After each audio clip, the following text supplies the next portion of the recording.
Hello, my wonderful people of Biafra. Welcome. Today we continue to do the needful. I bring greetings anywhere you they watch me from, or you they see me from, or you they follow me from. I greet you in the name of Chukwokike. Thank you for being part of us this time, this hour, this day.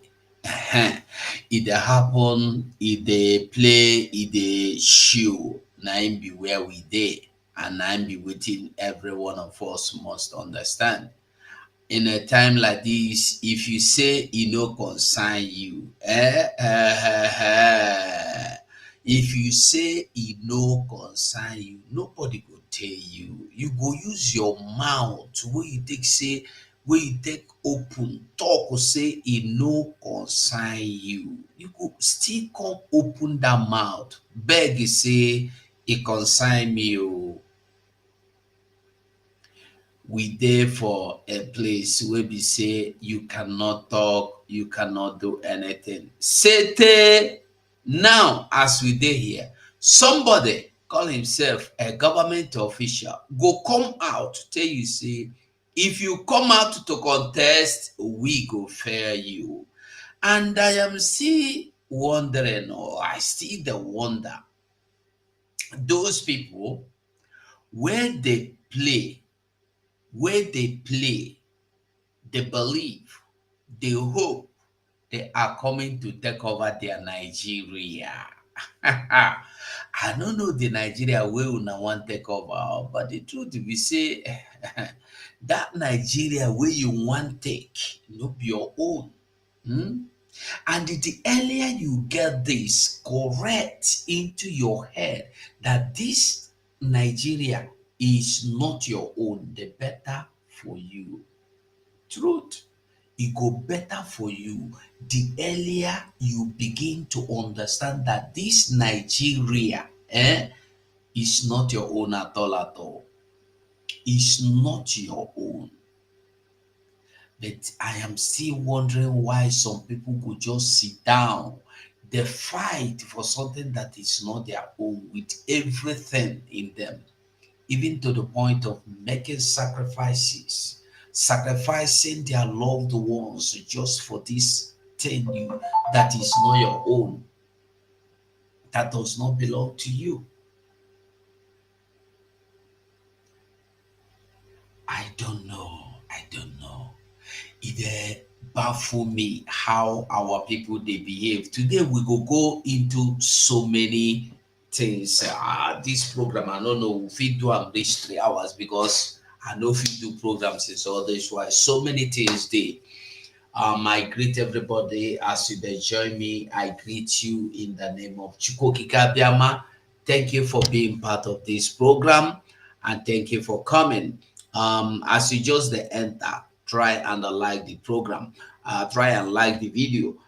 This evening, like I said, hope Uzodimma don't start again. Hope Uzodimma don't start again. They demolish people's properties. Well, the one good thing is that the people of Olo don't come out, talk say they no need Hope Uzodimma. They know they in support of Hope Uzodimma government. They know they in support of Hope Uzodimma government from beginning.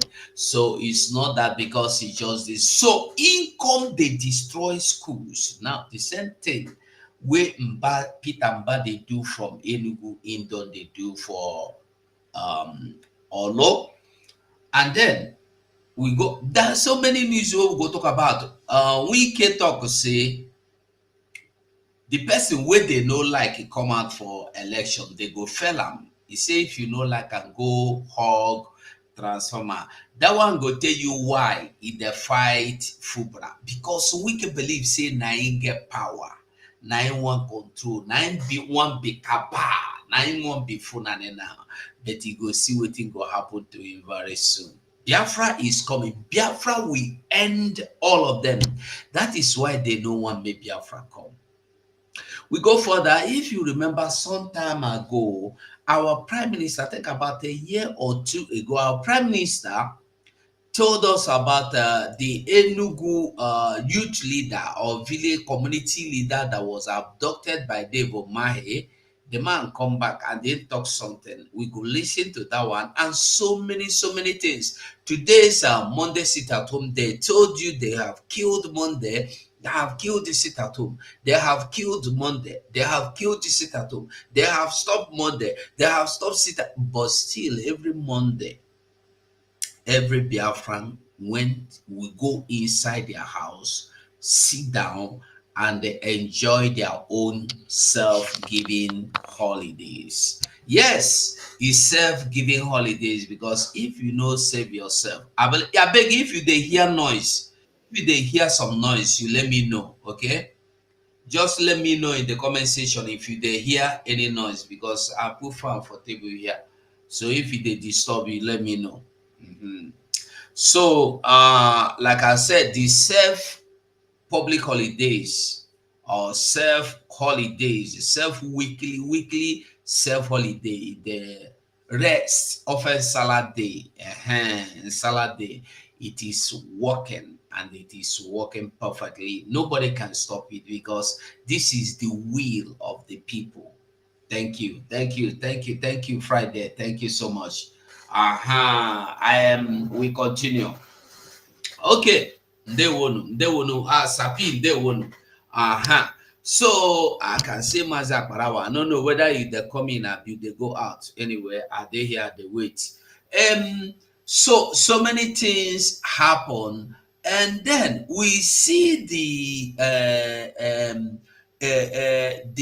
senator that is representing Mazen Nnamdi Kanu area went all the way to Daura to see Buhari. Ndewo Mazi, Ndewo my honorable. Went all the way to Daura, Bronu, to see Buhari, to beg him to release Nnamdi Kanu. Chineke na I don't know what we have turned ourselves into. Honestly, I don't know. I don't know what we have made ourselves. We have made ourselves nothing, even less than tissue paper before every other person. We beg for everything. Anyway, all will get there. And the P2B, I want to say, if you see anybody telling you P2B is asking or demanding for the release of Nnamdi Kanu, tell them say nah, lie. Nah, lie.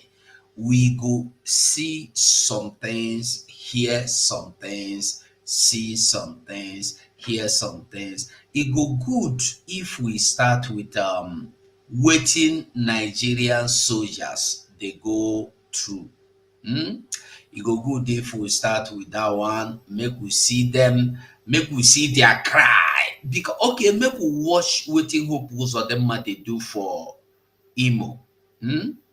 Make we watch Waiting Hope Uzodimma dey do for Imo. If we watch am, then from there we go to enter small. We go to enter. So hold on. No talk, hold on. Hope Uzodimma now went to the extent of E.G. Bukasi school, Netipiasi school, and somebody might hear here. You go praise am. Ebo Governor Hope Uzodimma is doing well. Let's begin with that. That one will be a good beginning. Let's go. They told us that they are building government house and nest without proper consultation, no signpost, no any agreement or arrangement between government and the landowners. At least inform them and landowners, call them on the round table and inform them what they are doing there. But they didn't do it. They just come army and police security by fire by force. The one that annoys us most is destruction of this ancient primary school that has produced many prominent men, doctors, engineers, governors, senators, uh, business tycoon, many meaningful men in the society. Look at this one. This is the staff quarters. They have looted all the seats at the back. The doors are closed at the back and put it out. Total destruction of American primary school, which is very, very bad. Very, very appalling. Very, very appalling. They told us that they are building government house and nest without proper consultation, no signpost, no any agreement or arrangement between the government and the landowners. At least inform the landowners, call them on the round table and inform them what they are doing there. They don't do it. They just come with the army and police. Okay, now you hear them waiting in the do for primary school. This in Bareke. Primary school zinc. All vandalized.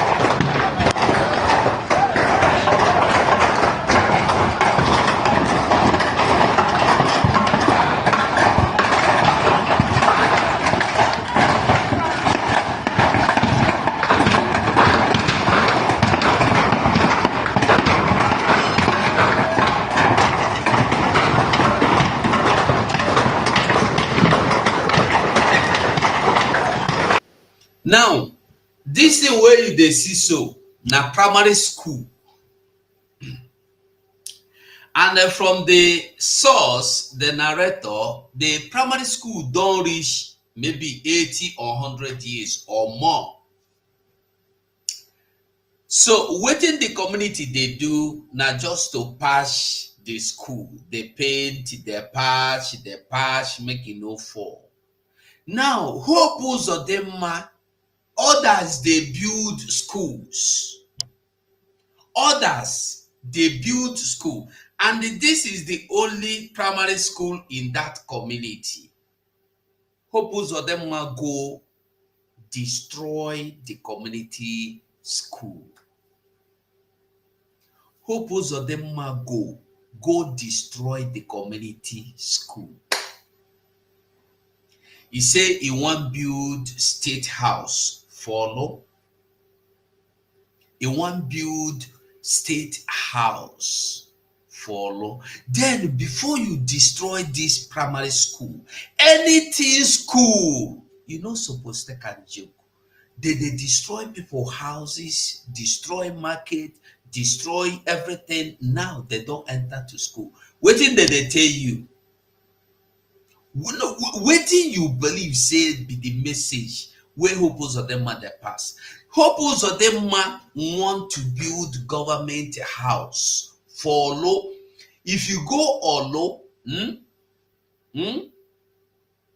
and the woman them, they will go. Wetin he say, it is not too much.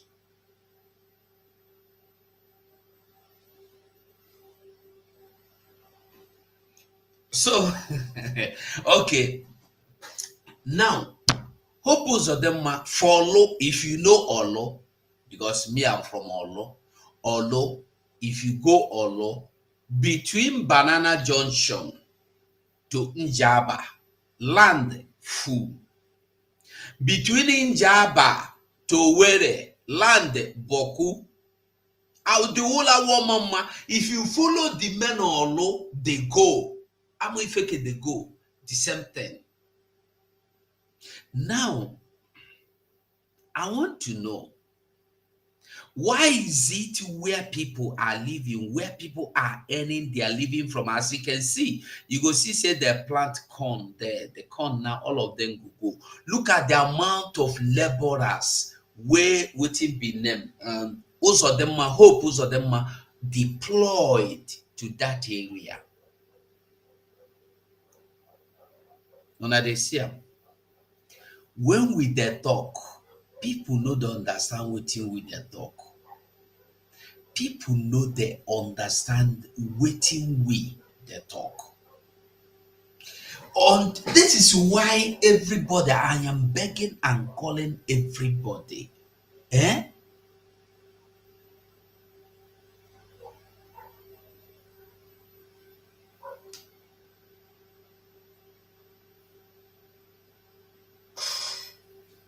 My brother Sapi, have they ever arrested anybody that is guilty? The Nigerian police or army, no Nigerian force ever arrest anybody. They don't arrest any guilty person. No. In Biafra land, no. All they arrest is human being. Mostly when they see you are able-bodied young man, they go arrest you.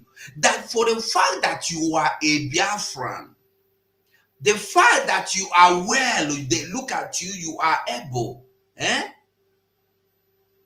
Now be the offense. Now that's the offense. That is the offense. That is the offense. But Biafra go come.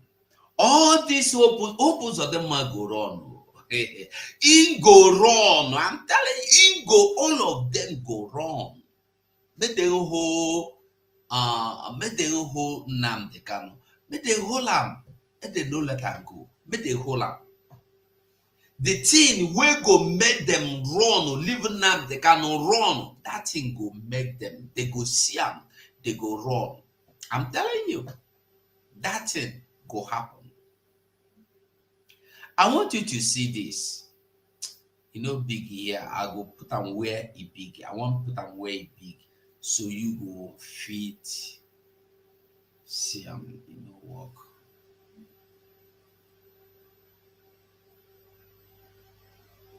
Okay, it's not working. Let me see. Hold on. I want to bring them where it big. So you go see them very well. Because I want make it full. Make it full. Make una they follow me, they see. Good. Very, very good. I don't get on the one I want them. Okay, now you give me break.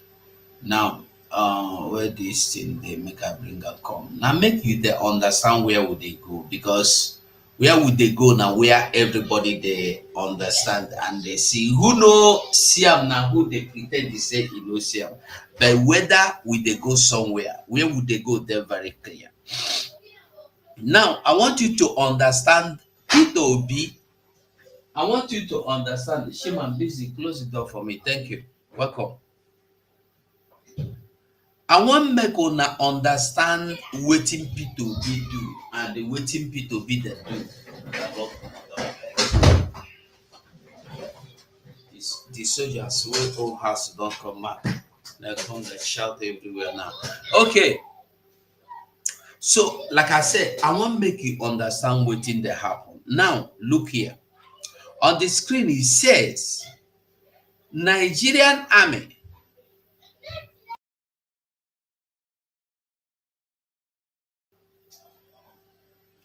He said Nigeria Army says it will not succumb to immediate. Oh God.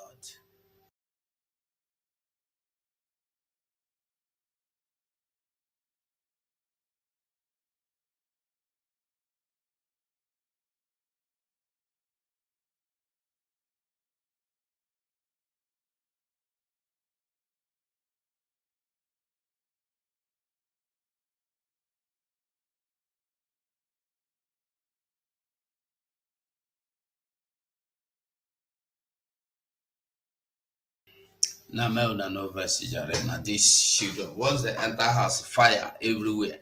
Okay, now Nigerian Army says it will not succumb to intimidation by the International Society for Civil Liberty and the Rule of Law. Are you getting the message? This is Vanguard News. They said they will not succumb to intimidation. They will not succumb. I would want to read this news. They will not succumb to they will not succumb to intimidation by the International Society for Civil Liberty and the Rule of Law, Inter-Society. It's in its effort to rubbish Army's image and the reputation. Are you getting the message? Nigeria Army is not ready to back down or leave Biafra land unless they are being forced to live the same way they have been living, and they will continue to live that same way. They will continue to live the same way they have been living in body bags. They will continue to live. Army, they said they will not succumb to intimidation, and they go use the goat where they call Nwachukwu. Now, I want to ask a question. How would anybody, you see, these people, you see, Nigeria Army, they don't know anything. They don't know nothing. They always use their own mouth, finish themselves, use their own bullet and gun, shoot their leg. Always. Look at what the army spokesperson or public or what do you call them? Press how do they call it? More powerful. Army more powerful come out and tell you that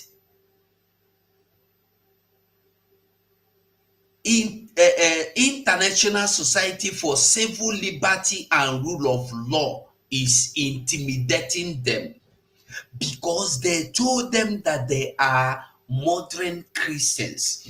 They are allying with Funanis. Okay, thank you, Hugo.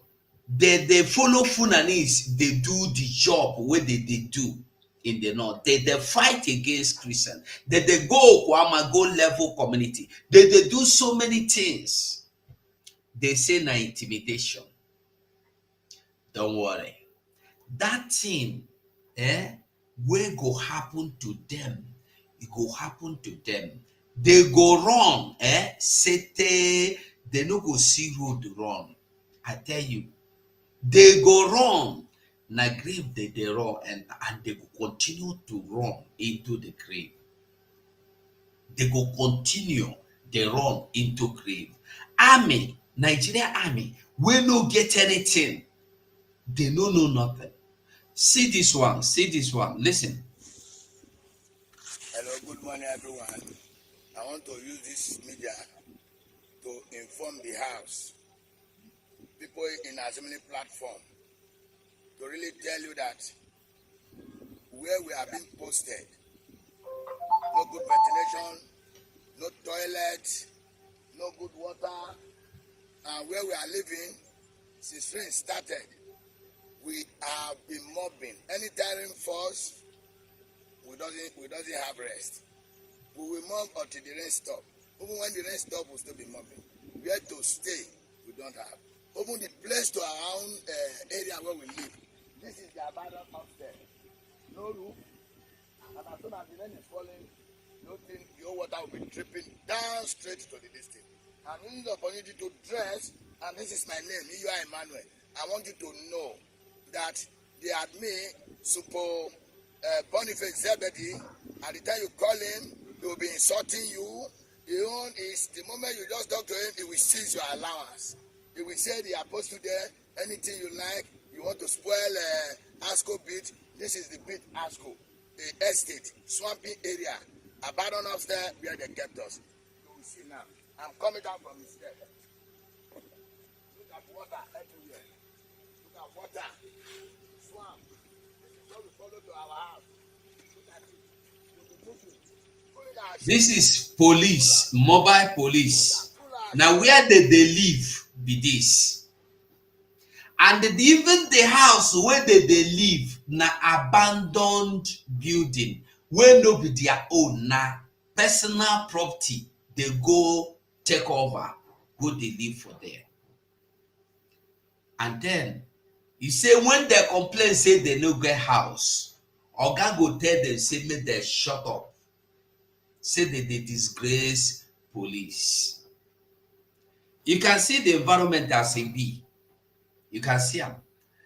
Now, personal belonging, personal property, now they go take over. Will not be their own. And without the consent of the owner. Listen, watch. That's our uniform. This is what we follow to our place. We'll be dragging ourselves, managing to come and see where we live. Please, sir, I want the house. I want Azumile himself. Anybody who lay on this particular clips should look at it critically. If really I'm telling lies. And now I'm going inside now for you to come and see that this is what we are passing through in Lagos, Lakwe area. And this is Lagos, so Lekki Beju. Sir, I want you people to be watching. Just take pains to watch so that you will not say we want to close ASCO bit. Look at the area. Look at the area. Swamp everywhere. Look at water. This is the area we are living in. No good ventilation. Look at it. Bush everywhere. If they go, you tomorrow, you go there bribe tomorrow, make they send you go Biafra land. Make you go they do your evil work. Oh, I never see anything. Retire now, retire, resign, go home. But, you go see inside where they be. Where I told them that you are seizing our allowance. Why are you seizing our allowance? You said you have every right to seize the allowance. Nobody question your authority that the CEO is aware of what you are doing in Lagos. This is how we live. Look at that. No water. This is a soccer way for the house. The water that is inside is what we are using to take our bed. No good water. They are abandoned upstairs. Now our room now since yesterday we are not even slept. Nowhere to stay. Oh yeah, come. This is where we live. Everywhere. Look at it. This is now look at room now. Look at it. This bucket since yesterday we have bathed 4 out of the room, and now if you watch me now you see we want to start bathing water.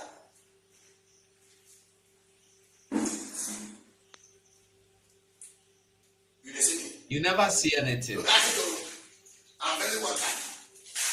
With my uniform, look at it. I want everybody to be aware. So that your uniform is as useless as what they are doing. I want to close the clip. If you call their name, suppose body face, Germany, they will be insulting you, telling you you don't know what you are doing. Now, come and look. Look at my room. Look. My room. See, I'm very water. This is where I live or where I live. Where they said they post me. This is where I live. And now how can you imagine the mobile man? Look at clothes. Look at my clothes. I've been mobbing since yesterday. Look at my phone. Wet. Look at it. I'm taking outside. Look at it. Phone. I'm taking it outside. You never see anything. Every day, look at it. If there's some, I'll go. I'll bring it out. Look at the phone. I'll bring it out. I want to dry it. Since yesterday, the phone has wet. I want to dry it. We don't know what we are doing. We want to close ASCO bit. Can you just imagine, please? House, what do you want me to say now? Because when we are saying it, base will not listen to us. Can you just see where we are living? And at the end of the day, he will be seizing our allowance. When you call him, he will be insulting you. He will now come and take place to come and check where the personnel that is doing this job are living. Can you just imagine us look the way we are now?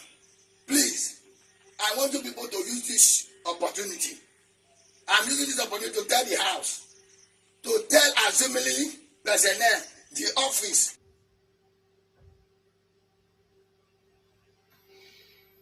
We see the video, Abi.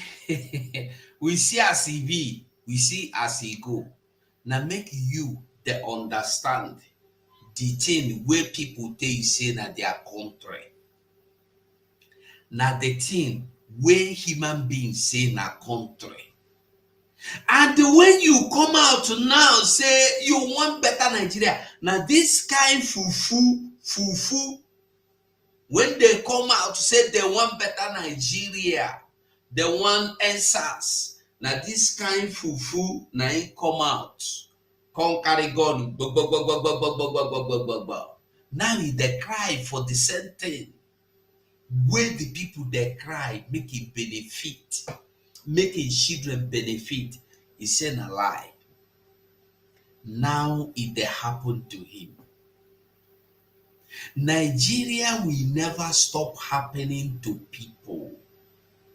Nigeria will never stop happening to people. Nigeria will continue to happen to these people. Their problem na Simon Ekpa, how are they going to kidnap him? How are they going to bring him? How are they going to stop Biafra? Life you no get. Now, talking about Nnamdi Kanu. See, I want you to see. No, we never reach here. Now here I won't go. Now you see this man. This man went all the way to Daura, Borno State, to beg Buhari, we no dey power again, to beg Buhari, we don't retire, go home. We will not know whether a demon go home or been a human being go home. This man from Abia go Borno, go meet Buhari, to beg Buhari to release Nnamdi Kanu. When shall we be tired of begging? When are we going to get tired of begging? I dey ask question because I don't know. Everybody wetin be Okpadike beg say he die. We continue to beg and beg and beg from morning till night with the beg. You beg for your life, you beg for your right, you beg to eat, you beg for your salary, you beg for your education, you beg for everything, the air you breathe, the water you drink, to marry wife, to get job that you school. You live in oil producing community to see the test of the oil, you will beg. And you are comfortable claiming you win. Not only fool go tell you say Nigeria dey okay. As we are now talking, only fool go tell you say Nigeria dey fine. Because if you are not a fool, I no see anything wey dey Nigeria wey go make you say Nigeria dey okay or Nigeria dey good for you, wey go make you want to accept to say you dey go plan for 2027, wey make you dey fight against the coming of Biafra, that you know though you don't fail even before you start, you don't fail. In the coming 2027 where you dey wait make it come, Wike have made it clear, like we have said, Wike have joined our voices to tell the people that your election is not what you believe. The election is what they decide. It's not what you do, but what they do. We don't tell many people all the time, say, election, your vote is needless. Your vote, they needless. Your vote, no, they needful. But my people know they understand. As you they vote, your vote, they useless. I tell you the truth. As you are voting for Nigeria, in Nigeria, no vote you cast is needful unless you are in Nigeria, you are in Nigeria state, and you are voting, you just decide to vote, you are voting for Biafra. Yes, you are voting for Biafra. That is the only vote you will ever vote in Nigeria that will count. Because when you vote for Biafra, nobody go cancel am. As you vote, na so e be. Who you vote for, na so e be. You get right to vote, say you want Biafra. You get right to vote, say you don't want Biafra. Nobody go change that. Nobody go change that.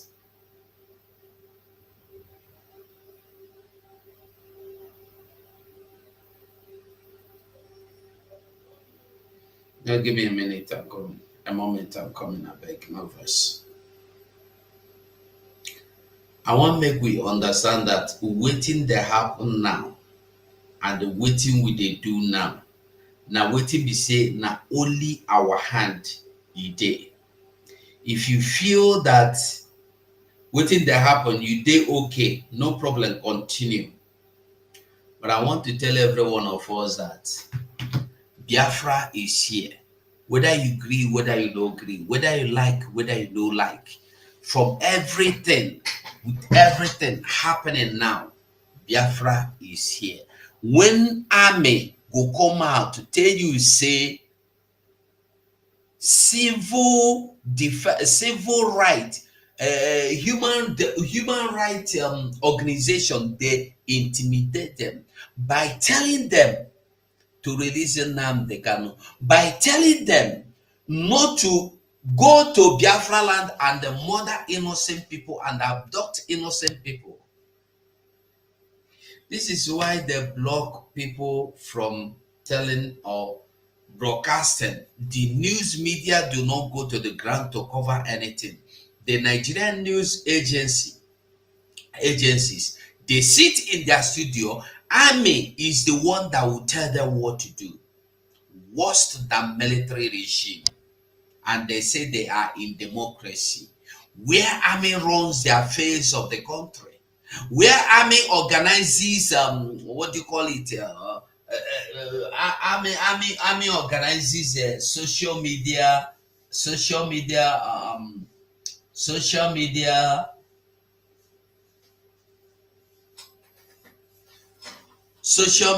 bloggers, what do you call it? Seminars for them to tell them what to do and what not to do. And if you go against them, they go carry you, you disappear. Make we read this small Agocha news small before we go on. Make we just read the news small. Now, Buhari has promised not to oppose Kanu's release. Rep member Agocha. Now, Agocha is telling you that Buhari have promised not to oppose Nnamdi Kanu's release. You can see that Buhari have promised not to oppose it. Who kidnapped Nnamdi Kanu? Ask this Agocha. Who kidnapped Nnamdi? Because our people just they talk like say they don't get common sense. Who kidnapped Nnamdi Kanu? Okay. Who refused to give Nnamdi Kanu fair trial? Who refused to let Nnamdi Kanu go, even when his own court discharged Nnamdi Kanu? Is it not the same Buhari? So why is this Agocha now trying to make us believe that he is one of those people trying to make sure, tighten every corner in making sure that Nnamdi Kanu will never be released? I am beginning to suspect this man. For him to go all the way to Brno to see Buhari, I am beginning to see him as those behind the kidnap and continuous incarceration of Nnamdi Kanu. I'm beginning to see him as one of them now. Because no human being living will go to Daura to see this demon in the name of seeing him to release Nnamdi Kanu for you. What does Nnamdi Kanu do? Why must you beg? Why can't you demand for your right? You will see Fulani come out to demand for their right. You will be begging for your own right. Yet after begging, you will not get it. They will destroy them before your own very eyes.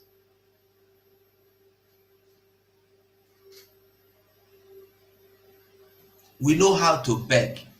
We can beg. Professional beggars. We beg every day. We beg in everything. We beg everywhere. Every moment we beg. Every given moment we beg. I don't know why they seize my notification. I don't know. They don't start to seize my notification again. I don't know. YouTube, Facebook don't block. YouTube don't start. It just seize the notification because I tried to log into YouTube from many accounts. I know I see my video there for the place where they know they on. You know they among videos where they on. It is well. We continue. Just try and like the video for me, I beg. Try and like the video. And one thing with me, I know where I dey sure is that you see Biafra. You see Biafra. Biafra is here. Whether you like it, whether you don't like it, what you do, what you don't do is irrelevant, is immaterial. Is immaterial. So let me continue. Let me just read the news for you. The member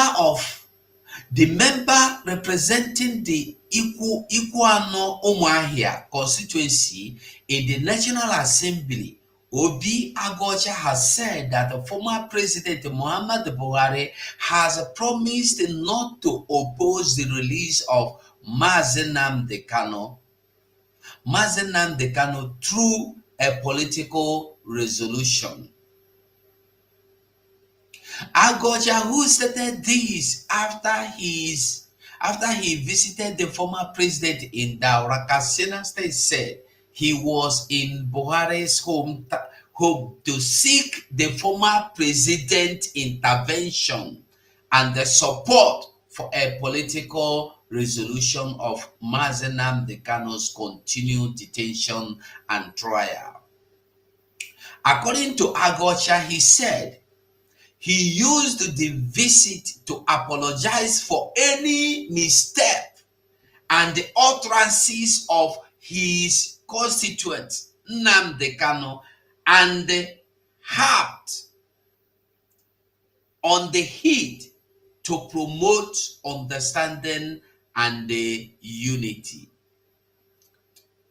Former President Buhari welcomed my approach and assured me that he would not oppose a political solution for Nnamdi Kanu's release. This meeting is part of a broader initiative to secure a speedy political resolution and approaches to resolving national issues, Agocha said. He expressed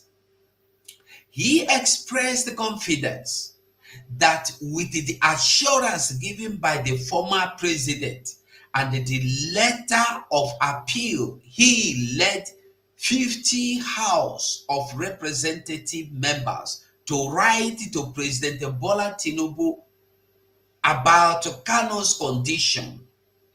The IPOB leader, Nnamdi Kanu, would soon be released through political resolution.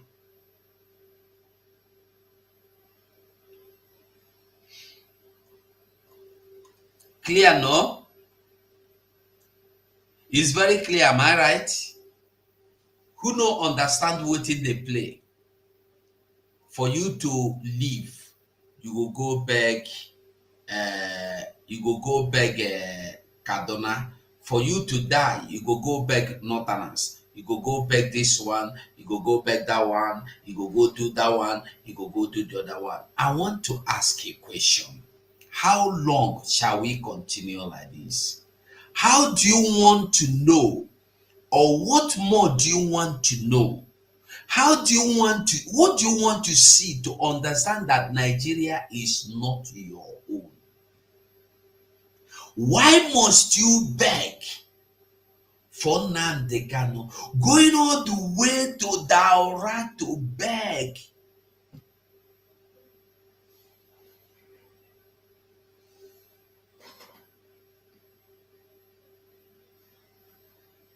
How long? How long? Our people are good in begging for nothing. We beg for rubbish, we beg for nothing. They destroy your business, you will beg. They destroy your living, you beg. You destroy your property, you beg. They destroy everything, we beg. Now, when are we going to wake up to reality?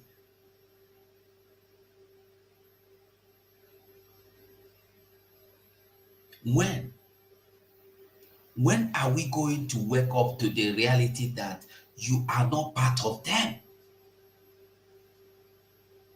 When you go to North to beg, the same way P2B went to North to beg. I wish I can finish this now, and I will show Mazen our Prime Minister video, what he did about P2B, and I go share him. I go try share 9 in the knack. Now make us see. Even if I finish by 1 a.m. here, or even if I finish by 2 a.m. Biafra, 1 a.m. Biafran time, make us see. Because the video carry bomb. Now, one of the videos we need to watch and watch again. I don't know where our Prime Minister, they go dig those videos come out from. They don't delete all the videos from my channel yet. They know they're okay. They know they're happy. They know they're happy. So, when I just want us to see that Funanis are in control of Nigeria. No matter what thing you do, that is why you will see somebody like Wike telling you what will happen in River State, because he get the backing of the Funanis. You know, people are thinking that Wike have backing of Tinubu. No, it's not Tinubu that is giving Wike courage and gut and balls to act. Waiting they give Wike power, guts, balls to act. Now the Fulanese wait they in behind. Now then they give them morale. When they tell and go, nothing there. Because waiting be them, Tinubu cannot do anything. Tinubu, the same people will give Tinubu back up and I didn't give Wike back up. That is why you will have to go all the way to House of Retired or Resigned ex-president to beg him for Nnamdi Kanu's release. This is why 50 Senate members go have to write a letter of apology on behalf of Nnamdi Kanu to President Tinubu. Have you come to ask yourself how many people write or wrote for the Boko Haram leader that was released. How many people wrote or write or appeal or went to Buhari or went to Babangida or went to Abacha to beg for the release of Funani, waiting the column where the carry car we go buy AK-47, give it people, make they shoot everybody. Mietiala. How many, who and who went and begged? No, I'm not do anything you can do for Nnamdi Kanu to be free. Yes, if it means you dying for him to be free, I value him for more than all of you. All of you. But my point is this. I want us to understand that Nigeria is not your own. Whoever you are, if you are still hoping, if you are still believing from everything happening now, that maybe tomorrow something it go down, things go good. Ede mmeweta ga-agbawa gị onye ọbụla na-agba gị ọkpọ n'isi until isi ga-agbakasịcha agbarisie. Until isi ga-agbarisie. Until isi gị agbarisie. This has proven that you being a senator is just as needless as nothing. Listen, this is why you need Biafra, because these people are not doing anything. I have told you that the least these people can do is to represent themselves. They can't even speak for themselves, not to talk of speaking for anybody from their communities they are representing. They can't speak for anybody. Before you go fit, go defend somebody. You go there sure say you go defend yourself. You go fight, now who you go fit beat. Now you go come do abo before. Who you sure say you pass, you go do like this for him.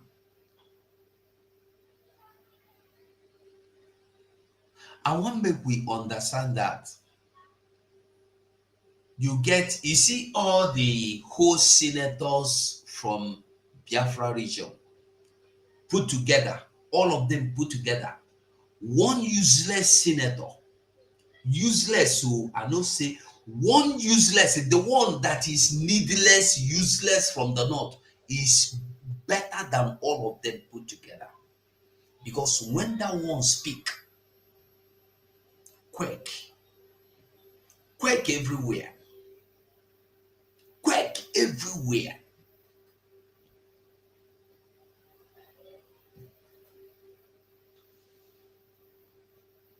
You have to beg for Nnamdi Kanu to release. I have never seen any of these people that come out and demand for the release of Nnamdi Kanu. No, they don't demand. They only beg. From morning till night, they beg for the release of Nnamdi Kanu. They beg and beg. Every day they beg. I don't know how many people remember this man. There was a time our Prime Minister made exposition with this man. I don't know how many of us remember.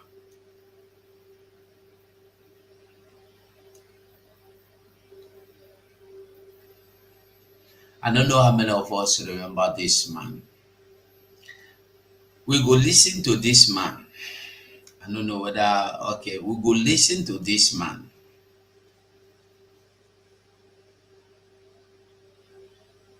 Yeah, that video there.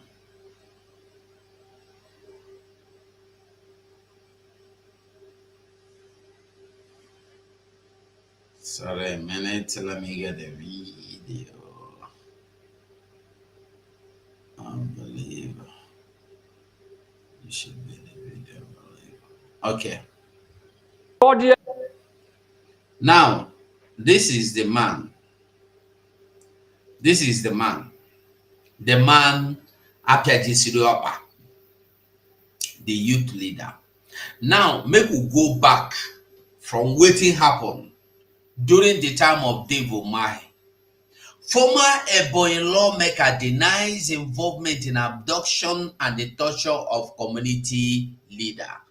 Now, listen. Linus Abba Okorie, a former member of the House of Representatives who represented Ohozara, Anyosha, and the Ivo Federal Constituency, had denied involvement in the abduction and the torture of Barrister Amos Ogbonnaya. This Ogbonnaya is this man now. Now, why did what is his name? Dave Umahi. Why did Dave Umahi abduct him that time? That thing he came back to repeat again. Let's see. But let me just read a little bit of it. It was gathered that Ogbonnaya, a former coordinator of a former coordinator of Ano Agata Development Center in Ohozara local government area of Ebonyi State, was abducted by unknown hoodlums on Thursday evening, May 13, on his way back from a Parents-Teacher Association meeting. Now, after the abduct, I'm seeing leg. Now, him be this. Thank God he has been able to stand up again and walk. Now, leg be this. Now, this is the man. Now, the victim, a key leader of G13 group, had appeared on a television program last week and he kicked against the policies of Governor Umahi. He was released on Friday morning with several injuries all over his body and is currently lying critical ill in a hospital. The G13 group alleged that due to the media appearance, Amos was threatened by the governor's aide and the party men. They claimed that his abduction was planned by an aide of one of the special assistants to Dave Umahi. This is the man.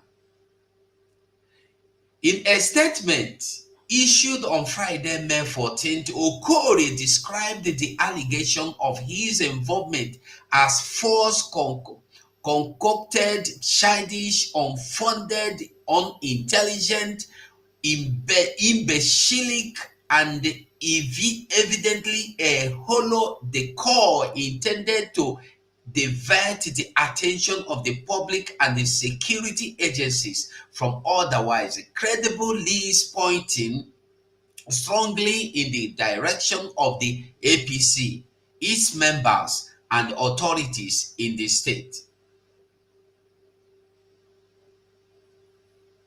My attention has been drawn to an irresponsible and unconscionable press release by the Ebonyi State Publicity Secretary of the APC, Obu Ato Shid Simbad, alleging that I ordered the kidnap of Amos. Anyway, that one is, this is the man that we're accusing, but it's not this man, because when they do, they go carry another man do am. The person wey kidnap am na Dave Umahi with his men kidnap am, do am the way they do people. They deal with him, battered his legs. Now, make we listen to wetin he wan talk for here.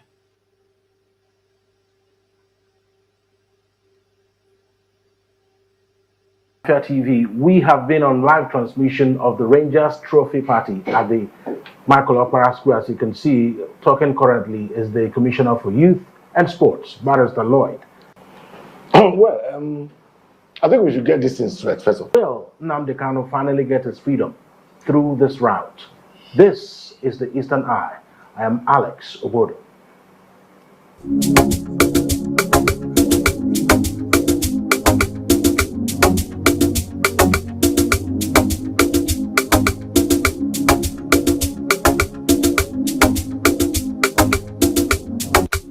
welcome to the Eastern Eye here on Afia TV. We have been on live transmission of the Rangers Trophy Party at the Michael Opera Square. As you can see, talking currently is the Commissioner for Youth and Sports, Barrister Lloyd Ekweremadu. We will get back to that program in a bit, but as we move on tonight, we are joined on the Eastern Eye by two gentlemen, Barrister Nnamdi Kanu, who's the constitutional lawyer and head of Ofokansi Chambers, and Barrister Amos Ogbonnaya is a constitutional lawyer and the executive director, Center for Nonviolence and Social Justice. Gentlemen, thank you so much for joining me on the Eastern Eye tonight. And of course, it's been a very glorious day in Enugu. Rangers brought home the cup after 8 years. The last time was 2016. Yeah. It looks like it's every 8 years, but now maybe we'll have to start doing every year. Yeah. Thank you so much for joining me on the program. Barrister Fokansi and Barrister Ogbonnaya. I'll start the conversation with you, Barrister Nnamdi Fokansi. First of all, Nnamdi Kanu wanted to opt out of, continuing through the legal route and solving the problem, wanted to get an out-of-court settlement. Let's start the conversation from there, because it looks like from that point, a lot of positive conversations started happening. A lot of people have been expecting to see this. But what do you think changed the mindset of Nnamdi Kanu from his former hard stance? Well, to our viewers and you, Alex, the moderator here, first, congratulations to our Rangers for such feats as you have just done in your intro. Well, I think we should get this thing straight, first of all. It was the judge. So the judge in Nnamdi Kanu's case, who actually, in adjourning the matter to September, actually told the parties and their counsel to also try to know whether they can explore an out-of-court settlement in line with the relevant rules of the Federal High Court. It's not as if Nnamdi Kanu filed an application seeking out-of-court settlement. But be that as it may, there are gradations of prisoners, just like there are gradations of offenses. The highest being felonious offenses, followed by misdemeanors, and then simple offenses. Now, within this class of offenses, there are the one now, how do I call it? The public opinion classified as political prisoners. Because when you say somebody is a political prisoner, there's no charge in any court that will say you, maybe Barrister Fokansi, did this and that, contrary to section this, thereby committed a political offense. There's also no offense like a political offense. Just like we now say it is something that emanates from the boot of public opinion. But then the question you also ask yourself, how do you now know a prisoner to be a political prisoner? Nnamdi Kanu is not the only Igbo man in detention. He's not the only Igbo man undergoing trial. But then you see the consistent clamor for his release. That implies that there's something unique about his own kind of detention. That the detention is not simplicity, like you detain Evans, or like you detain any other common criminal. People are clamoring that he should be released. Now, a lot of forbearance to his release has happened, beginning with Sunday Igboho, though his own trial was, I think, in Côte d'Ivoire, before the one they filed in Lagos, I think, was also withdrawn. And then the Metiala chieftain, who was detained since January, the attorney withdrew his charge. He didn't even enter a nolle. He just, when I use nolle, they don't have to be nolle proseq, because I was talk as if I'm in the courtroom. Yeah, so the attorney just withdrew the charge, and the charge was struck out, and the man discharged. And people are now saying, what is good for the geese should be good for the gander. If these people we call non-state actors could be released using the political option, what stops the release of Nnamdi Kanu? Because Nnamdi Kanu, as far as we are concerned, if we look at it legally, even from the point of view of the way he was brought to Nigeria. Nigeria, as a nation, has even flouted an international law, that forbids rendition of citizens. It's not like you went to another country and kidnapped somebody. So under the Actions Law, both the Actions Act and Actions Law of various states and the Federation, you don't benefit from your criminal act. You don't commit a crime and from there you say you're also trying somebody. So that's why there have always been a stalemate. It has never been, the cases, most of the cases has ever been discharged.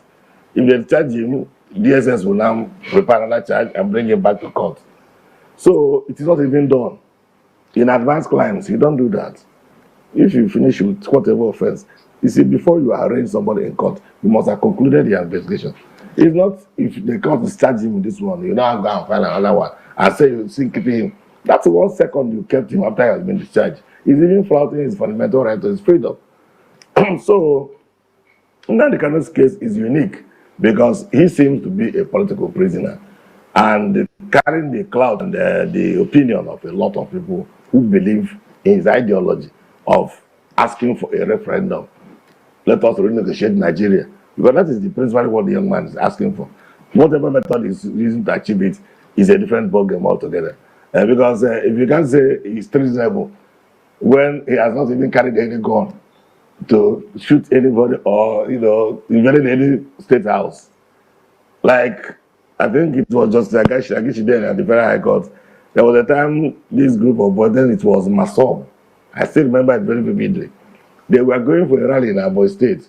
So they accosted them. Police accosted them somewhere in Enugu in the morning and dragged all of them to Federal High Court. The Federal High Court was filled to the brim.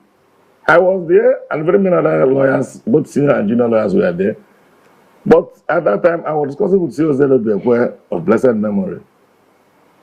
So the judge asked, what are all these people doing here? The prosecutor jumped up. My lord, they are brought here under a charge of treason. So, treason? He says, okay, no problem. She continued with all the matter she was doing. At the end of the day, she said, bring up the charge. He read the charge. That so and so you they start mentioning names. They don't want to just mention 1 or 2 names. I've seen them. At the end of the day, you were waving a flag, a Biafran flag, blah, blah, blah. I can't remember the content of the charge as that now. So the judge now asked the prosecutor, so because they were waving the Biafran flag, that's why you brought them on a charge of treason. He said, yes, my lord. He said, okay, that Biafran flag they are waving, is it not pieces of cloth joined together by a tailor? He said, all right. Did they attack the government house, the Lion Building in Enugu, in the course of that march? He said, no. So what did they accost them? He said they were accosted along the Bar Avenue when they were driving to a boy. Man, I looked and said, I can see, they also told, if it were in my area, this kind of thing can happen. People like you will be here. I was forced to stand up and announce appearance for those people that were arraigned. Obiakwe stood up and said he's joining me, even though he's my senior, but I've mentioned first.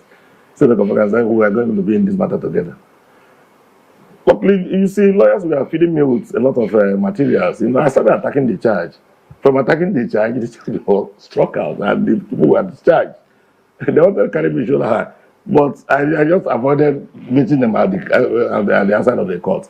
Now, why did I give this brief analysis? The detention of Nnamdi Kanu and the clamor now for his release. You read out members of the National Assembly, about 50 of them, from different states, that signed a letter urging Tinubu, to consider the political solution to the problem. The Attorney General's powers under Section 174 is unfettered. The only little control they gave to him is under Section 174 sub 3, where he say in exercising that power, he has to consider what interest of justice, whether it will not drain the justice system, and I think in terms of the society and so. So these things are things that are not measurable, right, which he can take on his own. Okay. So, but all in all, what I'm trying to draw at is that Nnamdi Kanu's release, not only that it's long overdue, but it is an exercise in executive impunity by the federal government, right, from the Buhari era that arrested him till date. Okay, thank you so much for taking your time to explain that. Do you hear that? Political impunity. And there's somebody see reason to go all the way to Borno to still go beg waiting be named Buhari again. My concern is this. Do everything or bring Nnamdi Kanu out. But my concern is this. All these people where still they get hope or believe that there is a country. Some believe there was a country. Some believe there is a country. Some believe there will be a country called Nigeria. And we are telling them that there has never been anything like Nigeria. And there is nothing like Nigeria. And there will never be anything like Nigeria. But they no one here. They no one agree.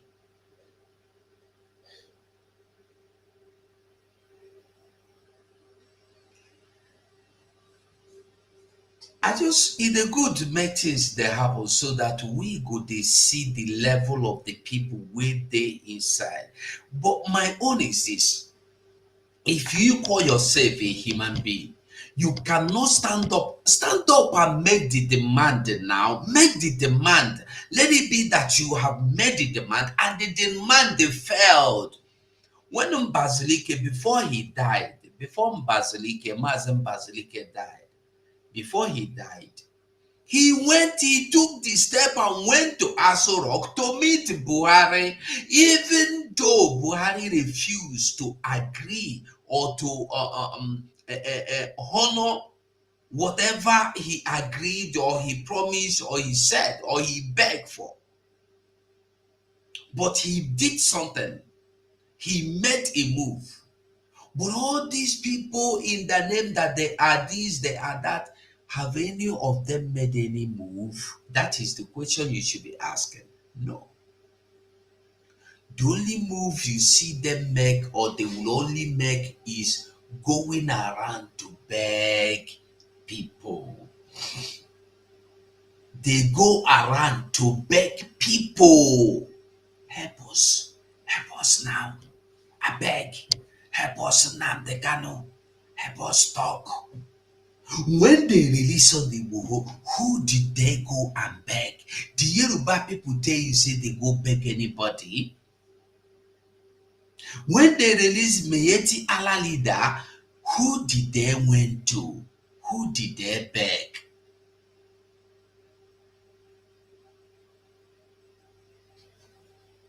Bible say my people are perished for lack of knowledge.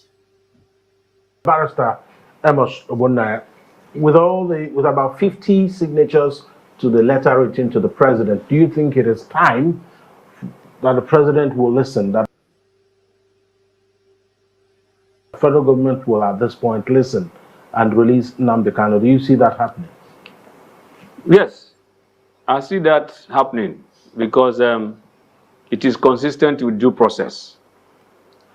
Section 17 of the Federal High Court Act encourages or permits the court, Federal High Court, to encourage parties to settle their matters amicably, what we call out-of-court settlement. That is the Federal High Court Act establishing the Federal High Court. And so the judge has also, highlighted that provision. And the lawyers of Nnamdi Kanu has also tried to leverage on that provision. I remember the last date in court, the Nnamdi Kanu's lawyer approached the lawyer for the state for an exploitation of that section 17 of the Federal High Court Act. And the man said it was not within his powers because he's just a lawyer for the federal government, that the powers rest on the Attorney General of the Federation, and asked the lawyer to go ahead and present his request to the Attorney General of the Federation. Now, constitutionally, Attorney General of the Federation, like my learned friend has said, has unhindered powers to withdraw cases out of court. Section 174, subsection 1 of the 1999 Constitution as amended has given the Attorney General of the Federation as well as the Attorney General of the state unfettered powers to file action, institute action, prosecute action against people charged with offenses that are found in laws prescribed by the National Assembly, in the case of the Federal Attorney General, and also the power to take over the prosecution of cases instituted by other arms of government or by individuals to take over the prosecution or take over with a purpose for withdrawal, which we call nolle prosequi. You see, so these are constitutional framework, legal framework that makes this issue very possible. That unless the president has his own interest in the matter, interest that is at variance with the exercise of this discretion in favor of Nnamdi Kanu, otherwise, there is nothing hindering him from hearkening to this call.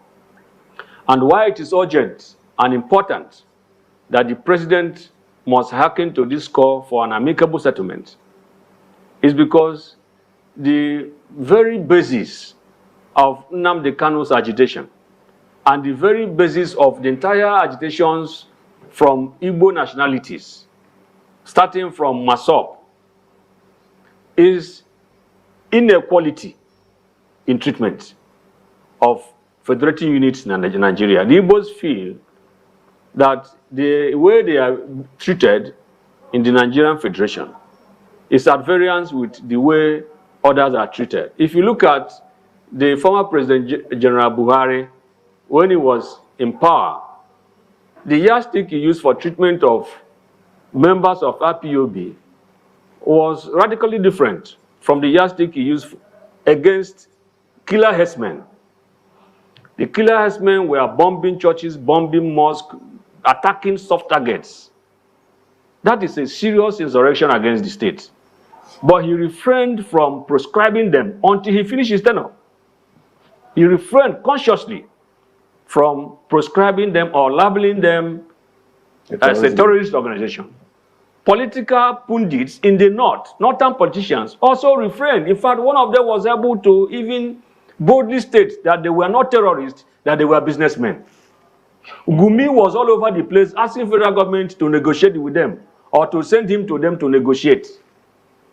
But now, nobody, upon all these people, where they jump about and talk this and talk that and condemn this and ask this and do this one, why is it that none of these people are standing up to say anything against Gumi, against Meeti Allah, against anybody? They will always discuss against the Biafra coming, against this one, and they don't ask themselves questions. You hear what this man they tell you now? Are you listening? Are you getting what he's saying?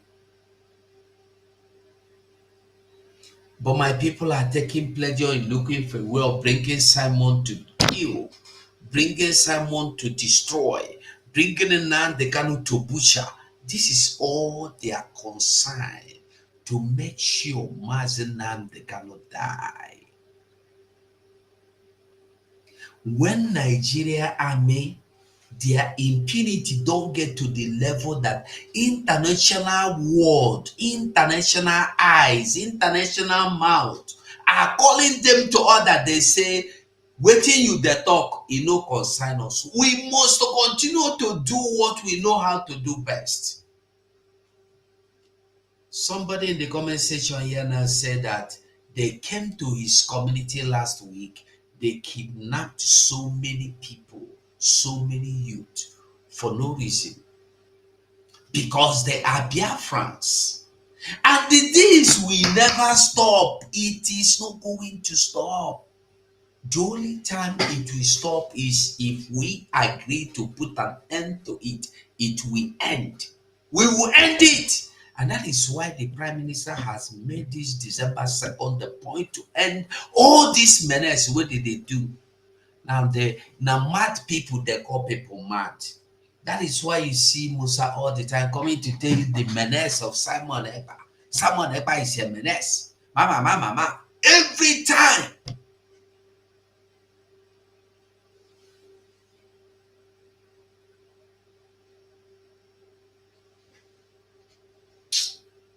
I wish my people go wake up. POB was simply raising flag and marching, chanting songs, songs of freedom. Tell them. No weapon was found on them. And then Buhari, of course, it was the proscription started from the Southeast governors who were so naive and sheepish.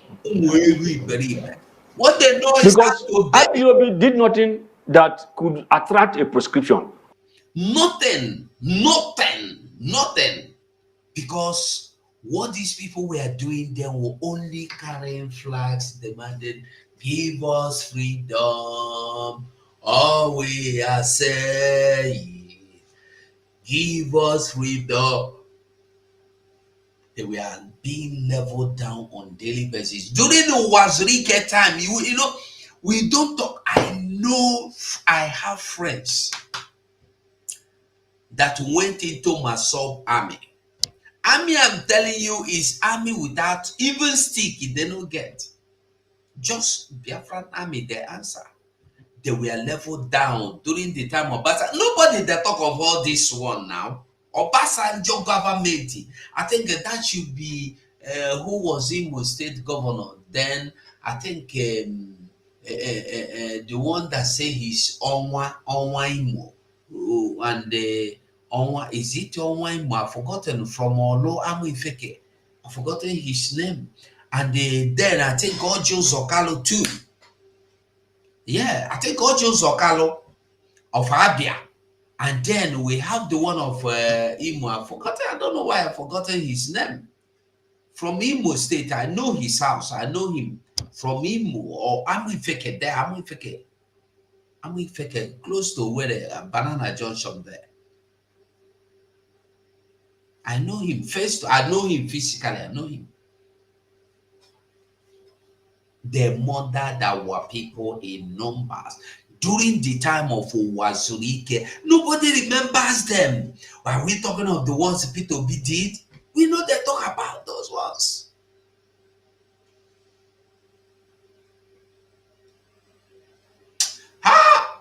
God bless you. Anyalelechi. Anyalewechi. Thank you. Achiku Denwa. Achiku Denwa is his name. He murdered our people. Oju Zokalo the same time. Entered Buhari the same time.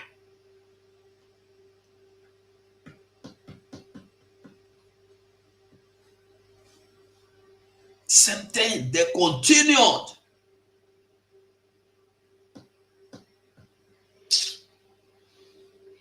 Today, they quickly run to proscribe Ndibo, IPOB, in order to get favor from the Fulani cabals, in order to get favor in their eyes, in order to become good servants. Foolish people. When you have seen Boko Haram with AK-47, nobody is proscribing them. Where are they that prescribe it? Even the willy that prescribe them today is in detention, or maybe they don't leave him on bail. I don't know. He's paying. Somebody living in America, in Canada, in USA, in Atlanta, in California, in Russia, in Oklahoma, in up, in down. They will come to Nigeria to become a leader. Their family is there, their properties are there. Immediately their tenure finish, they will run away and go back. And you telling me they are coming to build your country? Are you not a fool? People do not reason. How can somebody that is not living in your country be governing your country? And you say they are building your country. That is destroying your country. That helping you to loot your country. You don't know. They are helping you to loot your country. That is why today Nigeria cannot boast of manufacturing a cup, common cup like this. Even common tissue, toilet paper, they don't fit. They cannot produce nothing. Everything. The only thing will remain say, if God will say you go to produce air. People for Nigeria go die because nobody go produce them. They can't produce it. Even common water, but they do they no fit. That is why we need to watch. Let me quickly rush. We'll go watch that our Prime Minister. Or to be labeled as a terrorist organization. They were non-violent when they started. They were simply trying to draw attention to the perennial marginalization of the Igbo ethnic nationality. And that was all. Then the leadership of the Southeast governors, former governor of Ebonyi State, had no tact and had to lead his colleagues to be able to appease the northern oligarchy. Are you getting because it? All of them had this primordial ambition to be the president of Nigeria. An unrealistic ambition. You are giving a state to govern, you are not able to govern that state, and you want to be the president of Nigeria. And so because of that, your state has to burn. Your region has to burn because you want to be president of Nigeria. So because of that selfish interest, he now prescribed IPOB and recommended the prescription of the IPOB to the federal government, which the federal government quickly lashed on.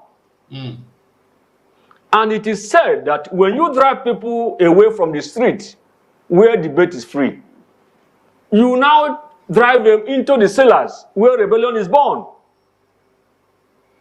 Now, when IPOB marches non-violently, calling attention to marginalization, calling attention to their right to self-determination, they were exercising their right under international law. The modern human rights framework, international human rights framework, started with the United Nations Charter of 1945. If you look at the United Nations Charter of 1945, Article 1(2) of the United Nations Charter states that one of the purposes of the United Nations is to encourage cordial relationship between and among states on the basis of equality and the self-determination of all peoples. The Biafran agitation, the Igbo agitation, every other agitation from other ethnic nationalities in Nigeria are based on self-determination demand because they feel discontent with the Nigerian Federation. The way it is skewed against some ethnic nationalities in favor of another ethnic nationality. Now, that United Nations Charter recognizing self-determination of all peoples, we are further entrenched in two human rights instruments formulated by United Nations in 1966. What we call ICCPR, International Covenant on Civil and Political Rights, and the twin brother, International Covenant on Economic, Social, and Cultural Rights, all promulgated or formulated in 1966. Article 1, Sub 1 of each of these legal instruments of 1966, ICCPR, ICESCR, states that all peoples have a right to self-determination. And it goes ahead to now define what is self-determination. It means the right to determine your political status. It further means the right to freely choose your economic, social, and cultural development in ways or policies you freely choose by yourself. That is self-determination under international law. Now, you take it further to, in 1981, the African states came together in Banjul, Gambia, and adopted the United Nations Charter of Article 1-2, the ICESCR of 1966, adopted it in African Charter on Human and People's Rights. Article 20, sub 1 of African Charter on Human and People's Rights. It recognizes the right of every people to self-determination and defines self-determination the same way it was defined in International Covenant on Civil and People's Rights by the United Nations in 1966. Article 21 of African Charter, 1981, in Banjul, Gambia. And then Nigeria ratified the African Charter and domesticated it in 1983. And so now it has become a Nigerian law, part of our domestic laws. So why is Nigeria having goose pimples when people rise up to fight for equality? When people rise up to demand equal treatment, why does Nigeria develop goose pimples? Why is Nigeria finding it intolerant to allow people to express themselves, which only calls for opportunity for dialogue?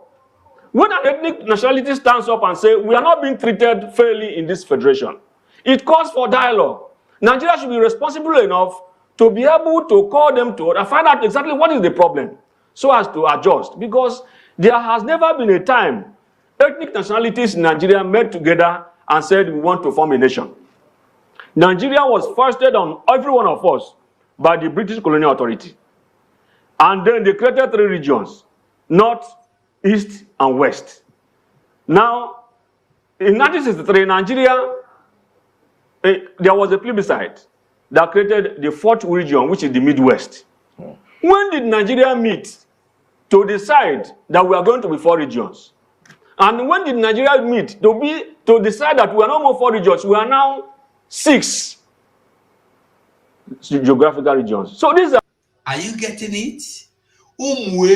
Umwokoko, they are telling you, hey, Anioma is coming, your Louis State, Anioma State, or whatever. You and who agreed to have a state? Listen, people don't understand what is going on. Anioma State, they go carry people from Edo, carry people from Delta. It be like say some people from Bayelsa. It be like say some people from Anambra. No. They go match all of you. Bam. And tomorrow, you go say, I'm not from Edo. I am not from Asaba. I am not from I am Anioma. I am not Igbo. Foolish people. The same thing they did it to our people today. In Benue State, we have Igbo. In what do you call it? Niger State, we have Igbo. Because they carry you, put for there. Tomorrow, the Igbos in the, even now, they have begun to say it. Some Igala. That one, some of them are saying they are not Igbo. Even the recent ones that were in Enugu, in Anambra, they have been carried to Benue State. Today, they speak Igbo. They still come to the Ebonyi State market. Because they were formerly Igbo, because before they demarcated them and separated them and gave them to North. Today, they are being counted as Northerners. Are you getting it? These are people that maybe their family, maybe probably they're somebody, for instance, let's assume the last one, I'm just talking of the last one of yesterday in Ebonyi State. There are people in Ebonyi State today that bear the same surname, the same family, only that they came from extended family. Maybe Papa married 2 wives, maybe Papa born 5 boys.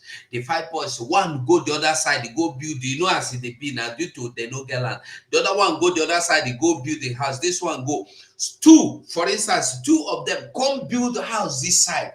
2 of them, they don't demarcate them from the other 3. They don't carry these 2, put for Benue.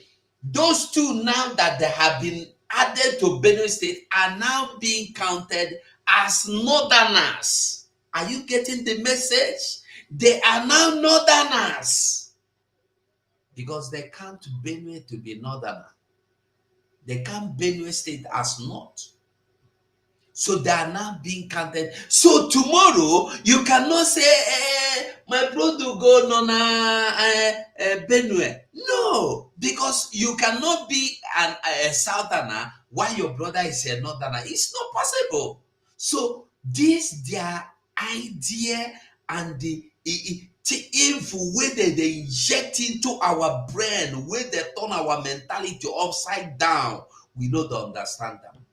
That is why who created you to be Imo State, Anambra State, the Ebonyi State, the River State, the Cross State? Who be that? Who did that? Who were you before they give you that name? We know the reason. There are issues that, and if you, Nigeria should know, in international law, there's what we call pacta sunt servanda. Pacta sunt servanda is found in Article 26 of the Treaty of Versailles, which states that agreement must be obeyed. Article 26 says, once a treaty comes into force, all parties to that treaty must abide by the treaty in utmost good faith.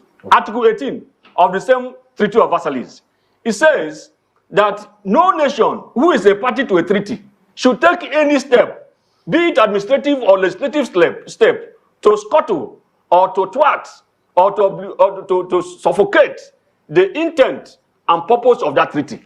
That is exactly what Nigeria is doing. Nigeria is signatory to all United Nations human rights treaties that endorses self-determination, and yet domestically they cannot hear the word self-determination. They are in breach of the obligations under Article 18 and 26 of the Treaty of Versailles of 1969. Right. Thank you so much for that detailed analysis. Nigeria no get law and they will never obey law. Nigeria, they can never obey law. Even the law that they sit down by themselves, the little one they have accepted that they will take, they will observe. When it comes to fall in the favor of a Biafran, they go remove that law. If it enters to favor, if any law stand to favor you as a Biafran man, as an Igbo man, immediately that law will be revised. It will be against you. Everything law that does not favor the northerners, they will change it to favor them.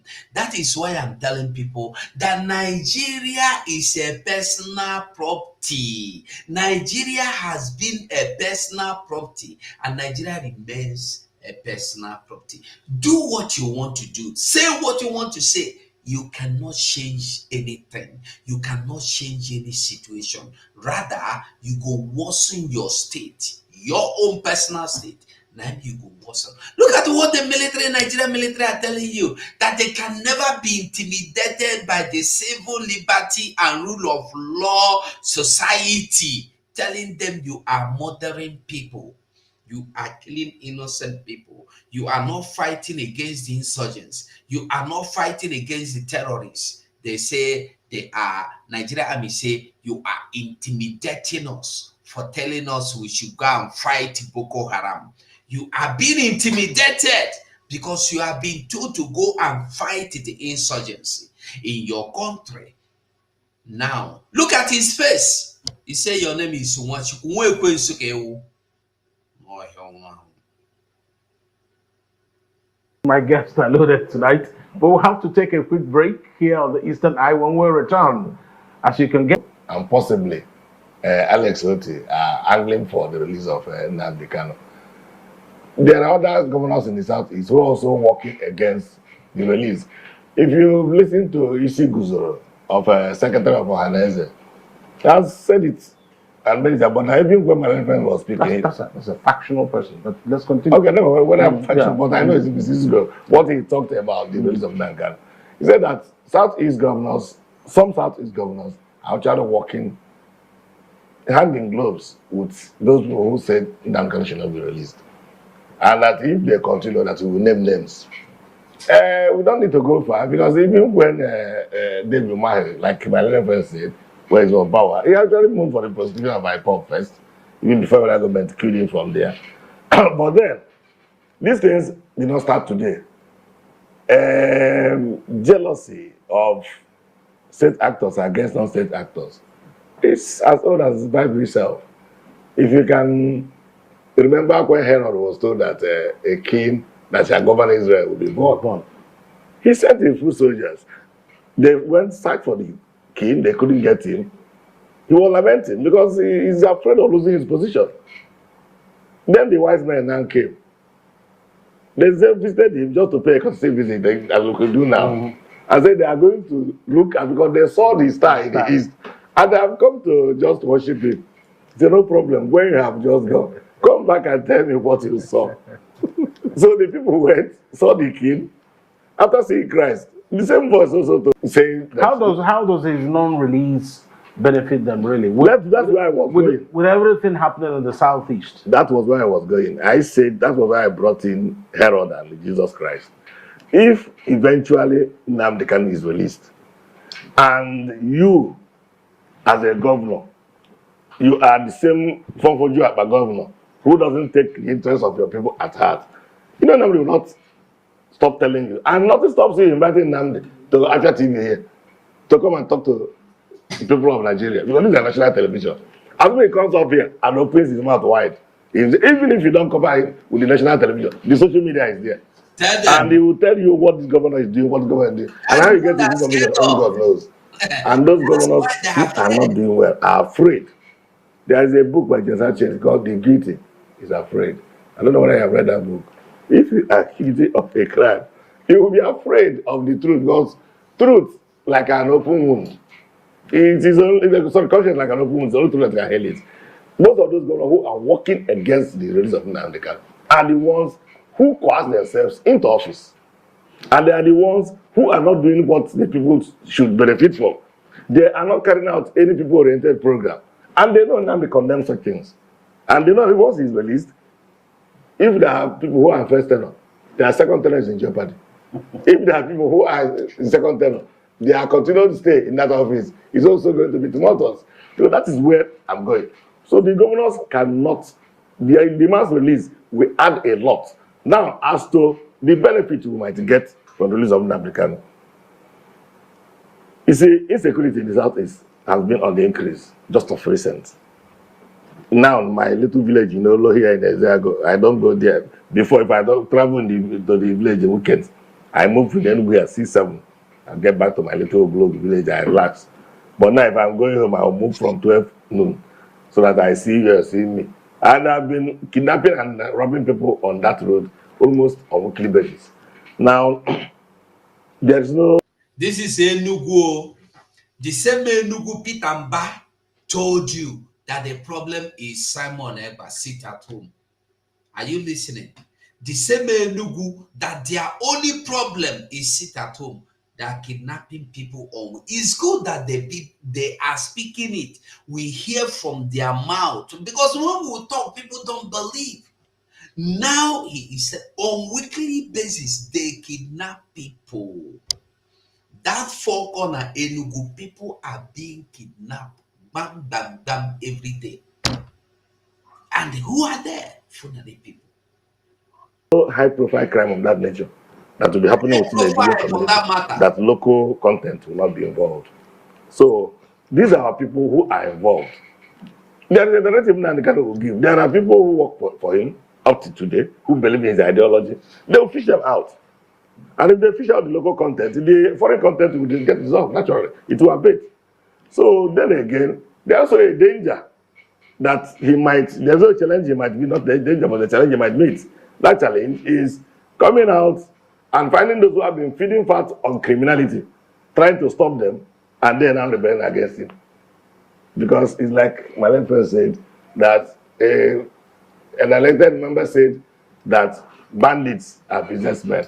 Just like somebody woke up in a National Assembly and said that cows have rights. Of course, animal rights. But you can't equate the right of a cow with the right of a human being. All right. Let me quickly get to Barrister Amos Obona. I mean, but when you were going through the passages of the Bible, and then you said that's the parable of a vacancy. I said Jeremiah. Yes, I know. Chapter 15. I know. Chapter 15. So I gave no, you, I'm the one that gave you that accord. Yes. Barrister Amos. Yes. Perhaps if Nnamdi Kanu secures his freedom tomorrow or next, is there any guarantee that whatever it is that was pleaded, because at the end of the day, there are things they don't want him to do anymore. There are a lot of people are saying that part of the reason why he's still in detention is about the things he could say or do or make other people do. Will those things happen again if he's released? Because at the end of the day, they're afraid that he's asking people to do things that are against the law. At least we have a constitution today. I want to say that his arrest and detention has raised a court followership behind him. He's been idolized. But there is a division in that cult followership, and that's the challenge. If he comes out today, can he wrestle his followership from Simon Ekpa? There's a division because of the arrest and detention. So Simon Ekpa felt that he has to carry on the struggle now that the leader has been taken in. That is it. So if he's released today, it is likely, very likely, that he has to come to terms with Simon Ekpa to back down. Simon Ekpa is only acting because of his absence. He didn't say that he has overthrown him. Even when he wrote a letter from DSS custody directing that there should be no more sit at home and there should be no more arms against the state, Simon Ekpa said until he comes out physically that he will not believe that he wrote that under duress. Of course. That he wrote it. You cannot really write something in this area. So when you are in custody, you now write something. It is not voluntary. No. So it is on that basis that he continued doing what he's doing. Simon Ekpa is the disciple of Nnamdi Kanu. And a very dedicated, loyal disciple. Hey. I believe that if Nnamdi Kanu comes out, he will be able to tame Simon Ekpa. And many of these. That is why that same Simon Ekpa has made it clear. Releasing Nnamdi Kanu, because it's only Nnamdi Kanu that have Simon Ekpa's medicine. Una know here. He get medicine where Simon go drink, he head go cool down. Now Nnamdi Kanu hold the medicine. They release him now. Release him now. Una know here. Una they look for a way of kidnapping him instead of releasing the master, the father. Onyisi Okanga, let him go. Criminals that have cashed into the struggle or kind of tried to hide under IPOB to commit atrocities, they will be fished out or they will be controlled. Remember that this man, Nnamdi Kanu, people listen to him. So if he comes now and declares a truce, I believe that it will work. And those who try to violate that truce will easily be fished out. They will be sidelined. They will be exposed. Now, people are picking up arms out of resistance or protest to his extraordinary rendition. That is it. Before he was extraordinarily renditioned, there was no spate of violence like we see. God bless you. And because this man has been speaking truth, that was why Dave Umahi wanted to eliminate him. Because of this truth, Dave Umahi tried to eliminate him, tried to cripple him.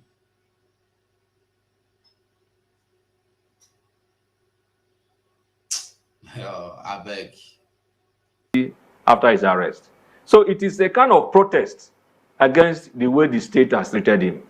So I believe that if he should come out now, all that will abate. But let me also say that the president of the Federal Republic of Nigeria is not entitled to be listening to one person or the other as to whether or not he will exercise his powers under the Constitution. Section 174 of the Constitution, subsection 3, like my learned friend pointed out earlier, only gave 3 conditions for the exercise of the power of withdrawal of criminal prosecution. Why the so-called Nigerian president must listen to people. Must, like you heard Senator Gocha went to consult Buhari. Buhari that has nothing to do with Nigeria again. He don't resign, he don't go. But he went all the way to Bronu to beg him to please endorse that Nnamdi Kanu will be released. Please allow Nnamdi Kanu to go through politics. Not that he did not go to Buhari. What I'm telling you happened either yesterday or 2 days ago.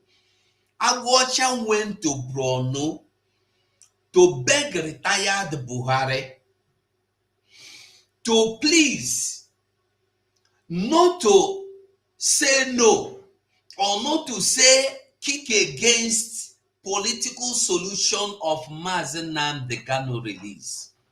Not that he went to beg him to say, okay, I have no hands in Nnamdi Kanu again. He went with apologies. Please, forgive Nnamdi Kanu. We know he have said things against you. These people that are not there, you are begging them. So Tinubu have no power of his own. Tinubu is just like Zik. During the time Zik was the Nigeria president, he was just ceremonial president that go about. He don't have power. He can't exercise anything. Tinubu can't release Nnamdi Kanu. If you try to release Nnamdi Kanu, we go show you shege. He's even scared. He can't take that decision. Na cabals when they rule Nigeria go take the decision. That is why you see them begging. They go here, they right. They go there, they right. They go here, they beg. Because they no get choice. Nigeria is being run by some group of Fulani cabals. Una no dey agree. He says that the Attorney General should only give vent to 3 factors. One is public interest. The second one is interest of justice. The third one, to ensure that such withdrawal is not against due process of law. And then we are talking about justice here.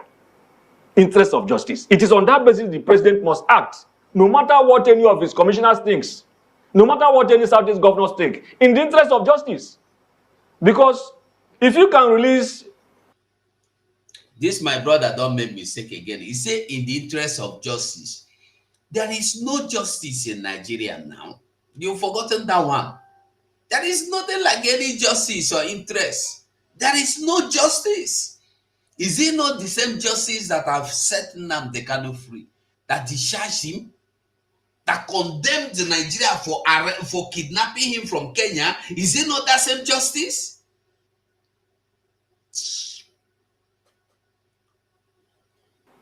The chairman or leader of Miatala that has been saying all kind of terrible things against Nigerian state. You release him, you withdraw his charge, and he goes home, and then you release Showore, and he goes home. You release Sunday Igboho, withdraw his charge, and he goes home. Then where is justice? Where is equity? Where is equity? Justice is equity. You do to one as you do to another. Yeah. It is on that basis that the president should not listen to all these selfish politicians around him, especially the Minister for Works and the FCT Minister, who have vested interest in keeping Nnamdi Kanu there. He should not listen to them. He should do what the Constitution demands of him in the interest of justice. In the interest of justice. Because it is this injustice that is escalating the security situation in Southeast. Young men, the youth, they feel that they are not being fairly treated in the Nigerian Federation. And you have seen it clearly. You declare somebody marching with flag, terrorist. Then people that are burning down mosques and churches, you say that they are doing business. And throughout your tenure, you handle them with kiss glove. That is injustice. So President Tinubu should set the pace now. Release that man on terms We're not saying that it has to be released unconditionally. It has to be on terms. That is why it is called terms of settlement. Yeah, because part of the reason why they are keeping him till now, I mean, they argued when he was asking for bail that he broke the conditions they were given, because there were things about talking to the number of people you should address per time. These are some of you guys know that better than Yes, the lawyers. Yes. So, but unfortunately, in this part of Nigeria, nobody is talking about that, and it's important. It's situated. If you break your bail bond in the Nigerian law, what are the consequences? If you break the bail bond, the bail will be revoked, and then you'll be recalled. The recall is not by the military. It's not by the soldiers. Nigeria did not follow that procedure. They did not go back to court to say, this man has broken his bail bond, revoke the bail so that we can recall him. He did not. Nigeria sent soldiers to go and kill him in Afaruku, his village. Is that how a responsible nation should behave? If there's an infraction, there are laid down rules and regulations on how the infraction will be treated. But it has to be said. He said he didn't break the bail bond, that they attacked him and he had to flee for his life. But you and I knew that he addressed more than the number of people he was told not to address. I'm situating the conversation. Yes. There are two sides to the story. Now the Kanu side and the Nigerian government side. Yes. So because we have about 2 minutes to go, I'd like to have Barrister Fokansi just say a final word in a minute, and I give you another minute to have a final word on this. Nnamdi Kanu coming out anytime soon, do you think, in just a minute? Of course, yes, because the indices on the ground point to that. There's no way we are going to say that all the people who are writing to the president and the other people have already been released, who actually, if you weigh the offenses, that his own is even milder than their own, that he should not be released. So nothing stops the president, like my learned friend said, exercising his rights and following the law of the land, which he swore to uphold, because he swore to uphold the Constitution. So, and the release of Nnamdi Kanu also meets the justice of these provisions of the Constitution, especially on the powers of Attorney General to do such charges. Because the three conditions under subsection 3, all inure to Nnamdi Kanu's favor. Public interest, the public here, everybody clamoring for it, including the members of the National Assembly who came from different states. All right, good. So, Barrister Amofubona, your final thoughts on this in just a minute. My final thought is that Nigerian states should know that under Article 18 of the Treaty of Versailles of 1969, they are under obligation to respect the treaties they have signed. International human rights treaties they have signed. I have mentioned them in this discourse. Nigeria has obligation to respect any demand for self-determination and adopt non-kinetic approach to such demands. Secondly, it is in the interest of, it is in public interest, as recommended by section 173 of the subsection 3 of the Constitution, to release Mazi Nnamdi Kanu. It is in public interest, it is in the interest of justice, and it's not in violation of the due process of law. Why? When you talk about public interest, the Southeast is part of the public that is under the jurisdiction of the federal government. And the kind of killing, abduction, kidnapping that goes on daily basis is against public interest. All right. The kind of confusion we have in Southeast, especially on Mondays, is against public interest. So, to alleviate or to help public interest, releasing Nnamdi Kanu, in the interest of justice, releasing Nnamdi Kanu, it is not against any due process, and the federal government must have been able to at least cure the defects in the extraordinary rendition that they did some years ago. That's a good place to end it. Very many thanks to you. All right, my people. Vam, you're welcome. You dey come after 2 hours, so we don't bang them for here. How you doing? Not true. 2 hours. Chineke bere. I said, let me say, I don't listen to you. When I started listening to you, was like 30 minutes ago. I didn't even know that you had spent up to 2 hours. And the thing was it was getting very interesting. That man was really speaking. Yeah. I've seen a short part of that video. I didn't know that there is a full package of it like this. The full video there. Therefore, I hear be what is that channel? I'm coming. Hold on. Let me look. Afia TV. Afia TV is on. I follow them on YouTube. They are always hitting the nail for on the head. They, So, wow, that's interesting. you're welcome anywhere. Maybe let's just maybe you have something to say for next make we just make you I see say you pay your channel abi.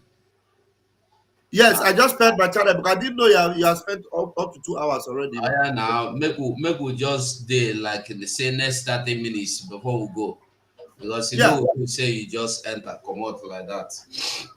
this thing is very interesting. This man, you know, this is you know what is baffling me. Eh?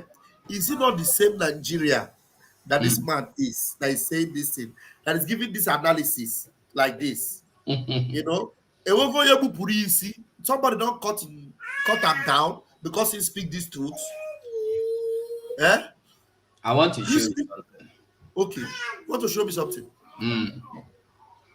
This man now you see saying this thing, Ogbonna.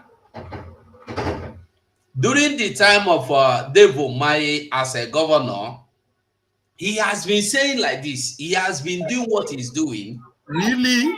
Really? And the Wow. Devo Mai abducted him and tried to buy him. But God saved. Okay.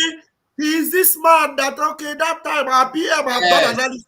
yes. Naim, our PM talked about him. Now this man, see him now. Wow. Naim be this man where they here. Naim be this man. Eh, Naim be this man. wow. Naim be Okay, this that's him. Oh, Naim. that's him. Oh, yeah, yeah, yeah, yeah, yeah, yeah, yeah. Where the batter in leg, the one more than better. God save him, he no more. See him. And he's still there speaking with boldness. Wow. That is what I'm. Whoever you see, yeah, where they stand for right party, they stand for right party. Nothing where you go do, you know, go fit threaten and make it stop. He And just like he go is on, not go on. IPOB. He is not among our government. He's not affiliated with us, but he's just speaking the No. truth, general truth that Mm, any human being with conscience, any human being with conscience would mm. say, you see, this man have a record of being a man of integrity. It is not people that will come after the whole thing has, gotten to the point where nobody can deny it anymore. Like what the write-up we are seeing from the London boy. You know, it's not a bad thing that he's calling for Nnamdi Kanu's freedom. Oh. That's Did he tell you he's really calling? You think say he mean am? because I don't want people that there are some people that are emotional about some things like this. Why will you be coming against him now that he is speaking? Fine, he's speaking, but the question is the integrity of a man will show when he is somebody that against all odds, you stand for truth and justice against all odds. Do you understand what I mean? Ralph, So this is listen, the kind of a man. Ralph, make I tell you. I know they see anybody face. I don't look face. In as much as I am concerned, even PM will fit praise me. I will never praise anybody. Oh, I refuse to praise him. Oh.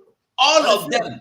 If you believe, if Peter Obi believe that he wants Nnamdi Kanu to be released, he know Yeah. what to do. He know where to go. He don't have to sit in his house and watch channel television to come and interview him to ask for the freedom of Mazen Nnamdi Kanu. No. Yeah. Did they call for interview on channel television before they went to Kenya to kidnap him? Or didn't you hear China Samoru tell you that ask Ejiofor?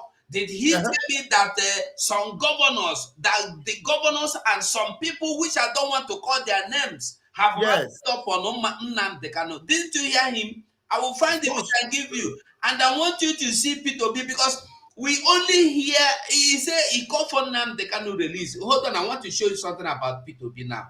Go ahead, Martineke. Hold on, let me bring something about P2B. Listen, I want you to listen to him now. The Southeast in particular, again, that is the same situation. As I thank the government for their effort, there's need to do more by all leaders to ensure that we tackle this menace.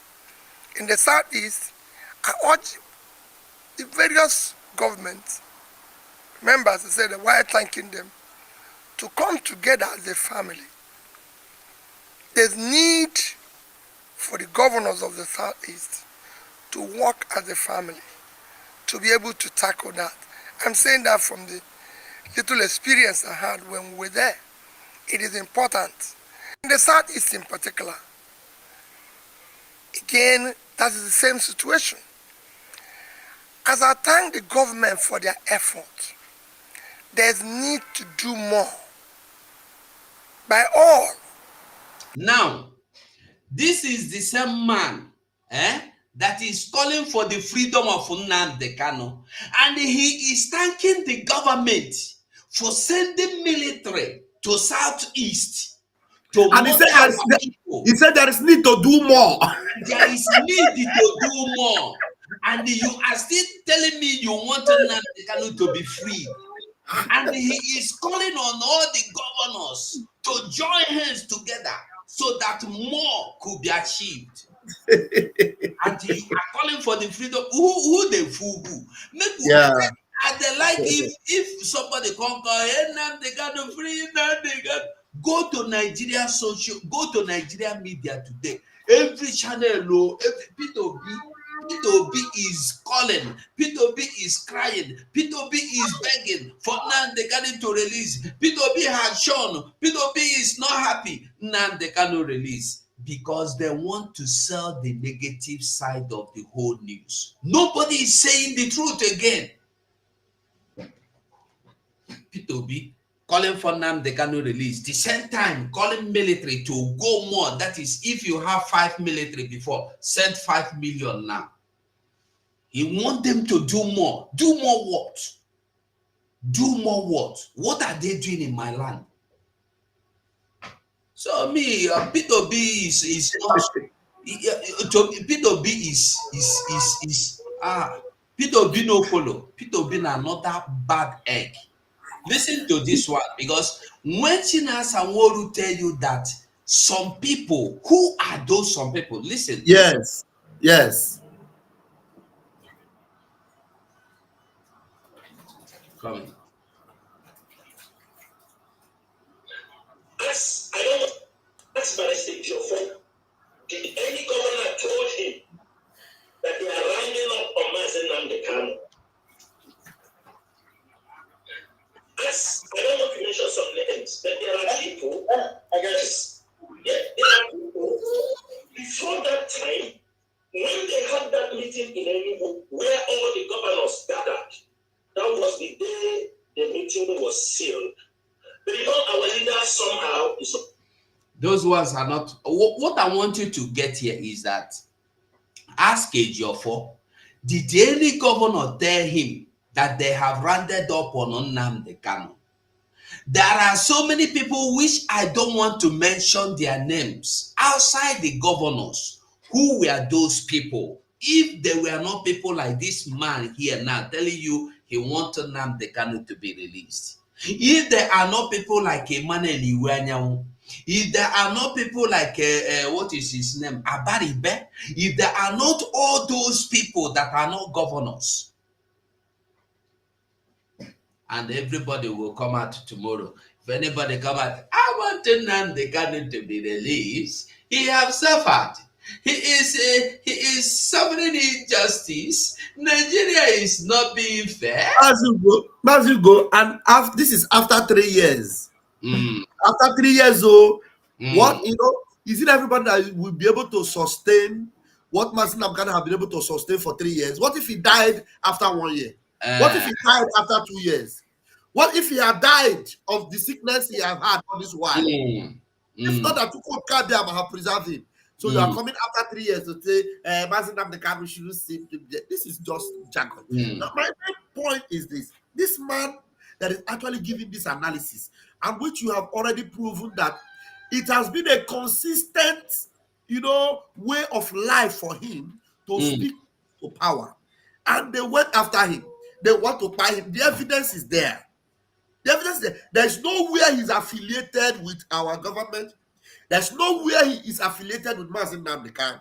No. He is just a conscientious man, a man with conscience, a true Igbo man. Let me not use Biafra, now let me use Igbo. A true Igbo man who understands that Mazi Nnamdi Kanu is also an Igbo brother that he needs to speak in favor of.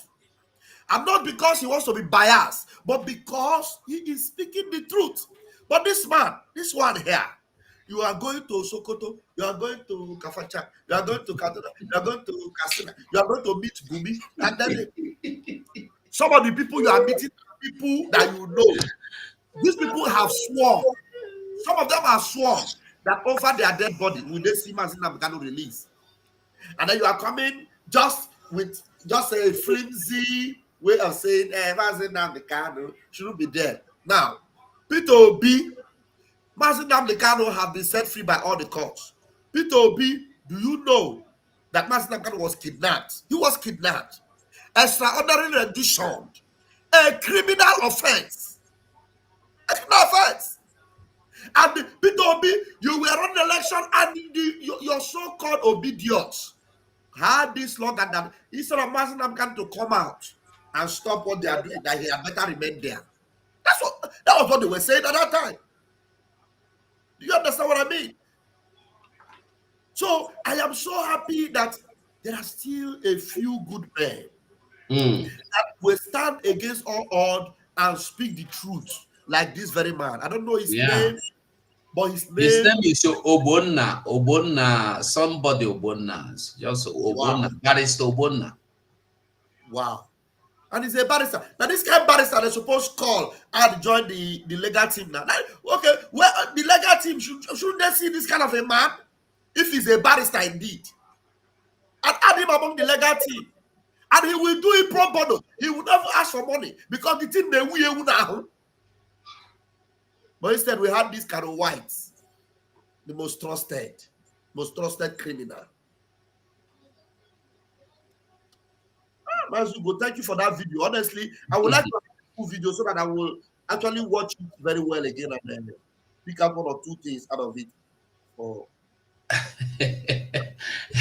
When you hear that Nigeria was not a country, is not a country, is not going to be a country, you don't understand it because you will not understand. That is Nigeria for you. When the what do you call him, the senator,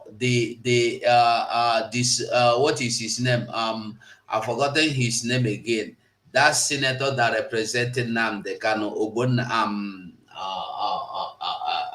I've forgotten his name, could go all the way to Daura to go begging Buhari to release Nnamdi Kanu. You can imagine. Recently he did that. I'm telling you what happened today, yesterday, today. You're asking me recently.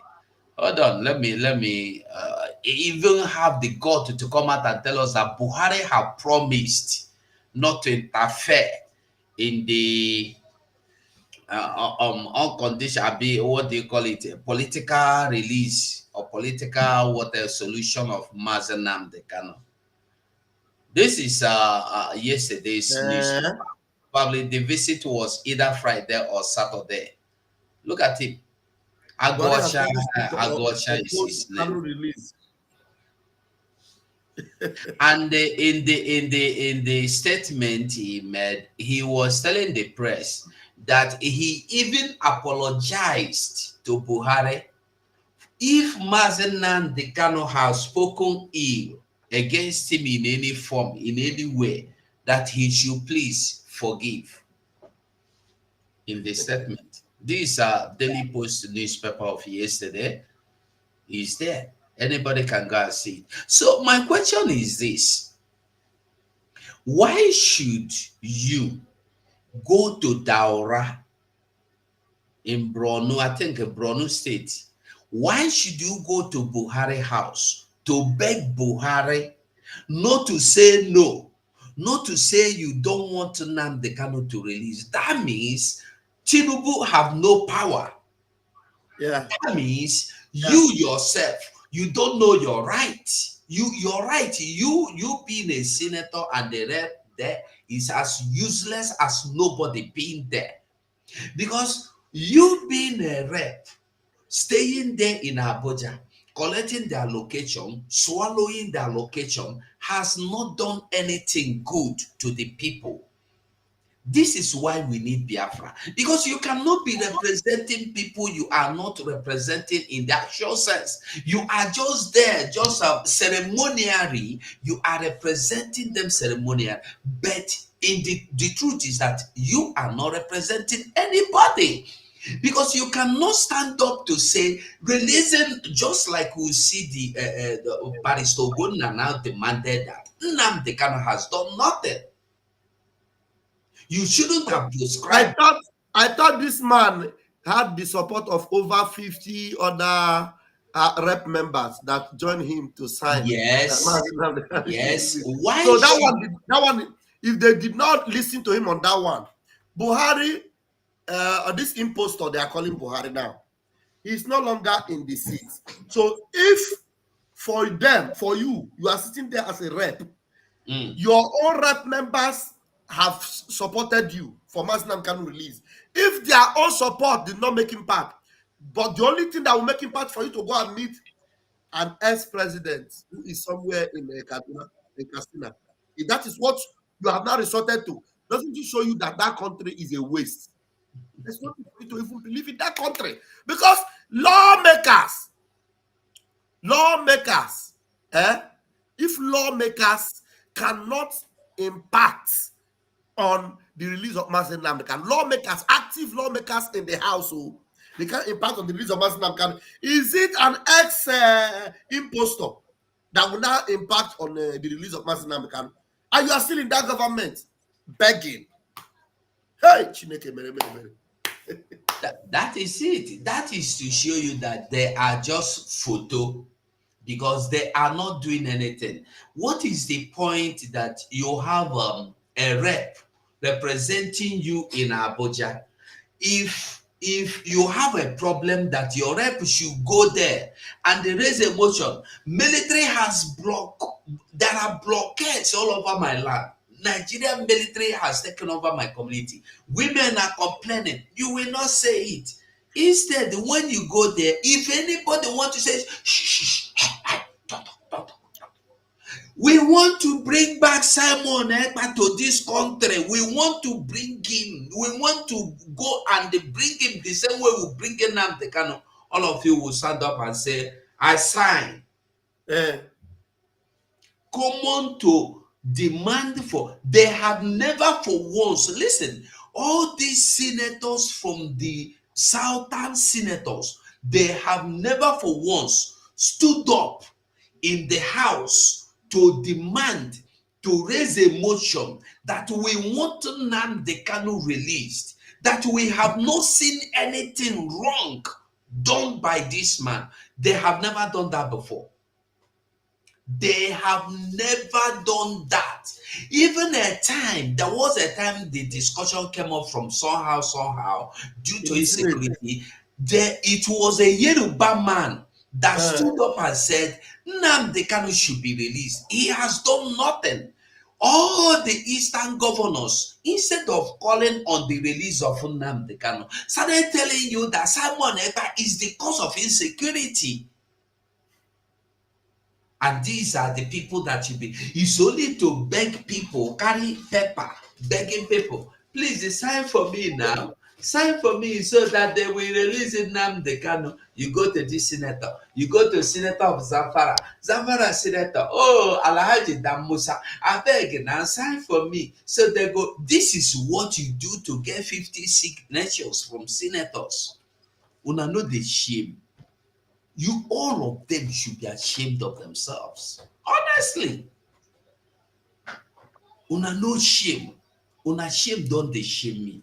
Shameless people. It's terrible. It's terrible. Mazugo, I appreciate you. You have spent so much time already, and I wouldn't like to waste more of your time. But Biafrans should know that, it's not only when you belong to Biafra Republic government that you stand for truth. Even this man have impressed me so much. That man that was speaking, he impressed me so much. Look at the way he's analyzing, and he even said at the point he said Simon Ekpa is Mazi Nnamdi Kanu's disciple.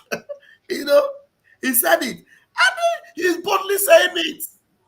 He says he's a good disciple for that one. A good at that point, yes. Because when Mazi Nnamdi Kanu was kidnapped, he continued from where Mazi Nnamdi Kanu stopped, because there is nothing wrong with anybody asking for a referendum or asking to have a self-determination. There's nothing wrong with it under the law, because he understands, he knows the law, and he is there in the zoo with them. He's not afraid to say it. But some people are so scared to speak the truth. They're scared to speak the truth. I kept saying it all those while, that those that were scared of speaking about Mazi Nnamdi Kanu, they had a leverage in the fact that Mazi Nnamdi Kanu won the court case and the court had set him free. So based on that, anybody that is afraid before should have been able to use that as a yardstick for their own argument, that Mazi Nnamdi Kanu have won every court case. Is that not what P2B is using now? And he's using it after 2 years that Mazi Nnamdi Kanu defeated them. They cannot. The leverage or no leverage is not for them. It's for me and you. Because they are the ones. You didn't yet. Why I played that China Sanworu is for you to understand that the governors and some persons that he don't want to mention their names. Anybody that is not calling for the freedom of Nnamdi Kanu, that is not calling. I'm not saying begging, because in as much as these people are begging. So the people that are not demanding for his freedom are one of those people. He's in the list of the persons China Sanworu is still keeping. And the one day where he go touch am for head, they know when he go talk. One day he go call all their names. One day. I know say they don't send them money now. Make in mind that they could, because he be like say whenever China Sanworu run out of money, he will come to social media and begin to misbehave. And when they give him money, he will shut up, because he's like parrot. Whenever you give him money, he will go in. Have you seen him make any confessions since all this while? No. I think they are greasing his pocket.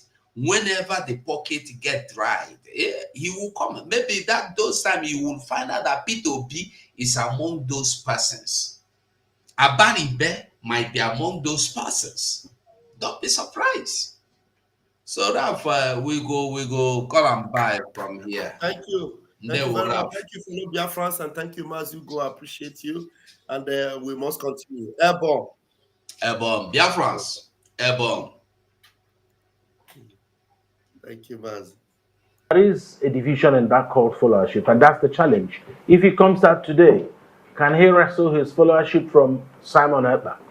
There's a division because of the arrest and detention. So Simon Ekpa felt that he has to carry on the struggle now that the leader has been taken in.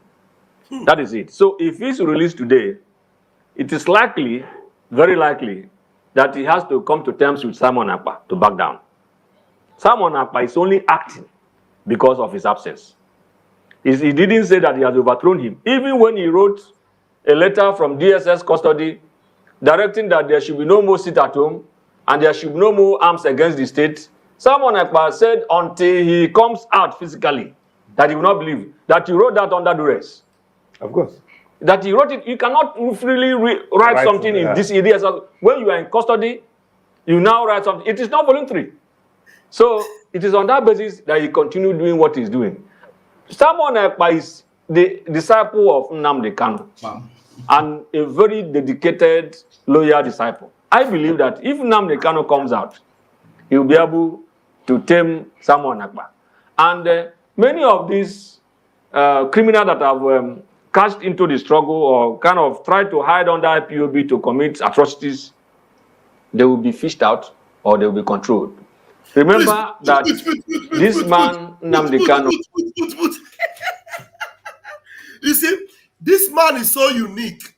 He is the only one outside of this our government and even outside of Ndinzama that have come to make you understand that there are people that are using this criminal element, and he has been able to tell you that Masa Manakpa is doing the right thing. And there are criminals. Who are the criminals? So that means this man knows that China Sangoru, Chike Dozie, and all these people are criminals. Am I powerless? I think this place look like the same newsroom where they asked that man who is Emma Powerless. One of the men, he said that Emma Powerless is a ghost. There is a ghost. We don't hear from ghosts again. So this man, look at the way he has been able to separate the chaff from the wheat.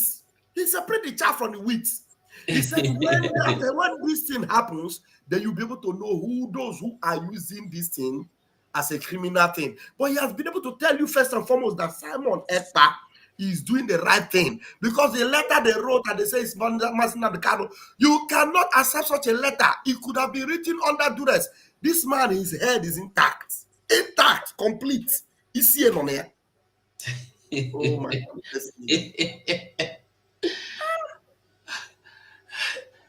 Wow. I'm so impressed with this man, honestly. Nah. Duress. Of course. That he wrote it, you cannot freely write something in this area. So when you are in custody, you now write something. It is not voluntary. So it is on that basis that he continued doing what he's doing. Simon Ekpa is the disciple of Nnamdi Kanu, and a very dedicated, loyal disciple. I believe that if Nnamdi Kanu comes out, he will be able to tame Simon Ekpa. And many of these criminals that have cashed into the struggle or kind of tried to hide under IPOB to commit atrocities, they will be fished out or they will be controlled. Remember that this man, Nnamdi Kanu, people listen to him. So if he comes now and declares a truce, I believe that it will work. And those who try to violate that truce will easily be fished out. They will be sidelined. They will be exposed. Now, people are picking up arms out of resistance or protest to his extraordinary rendition. That is it. Before he was extraordinarily renditioned, there was no spate of violence like we see after his arrest. So it is a kind of protest against the way the state has treated him. So I believe that if he should come out now, all that will abate.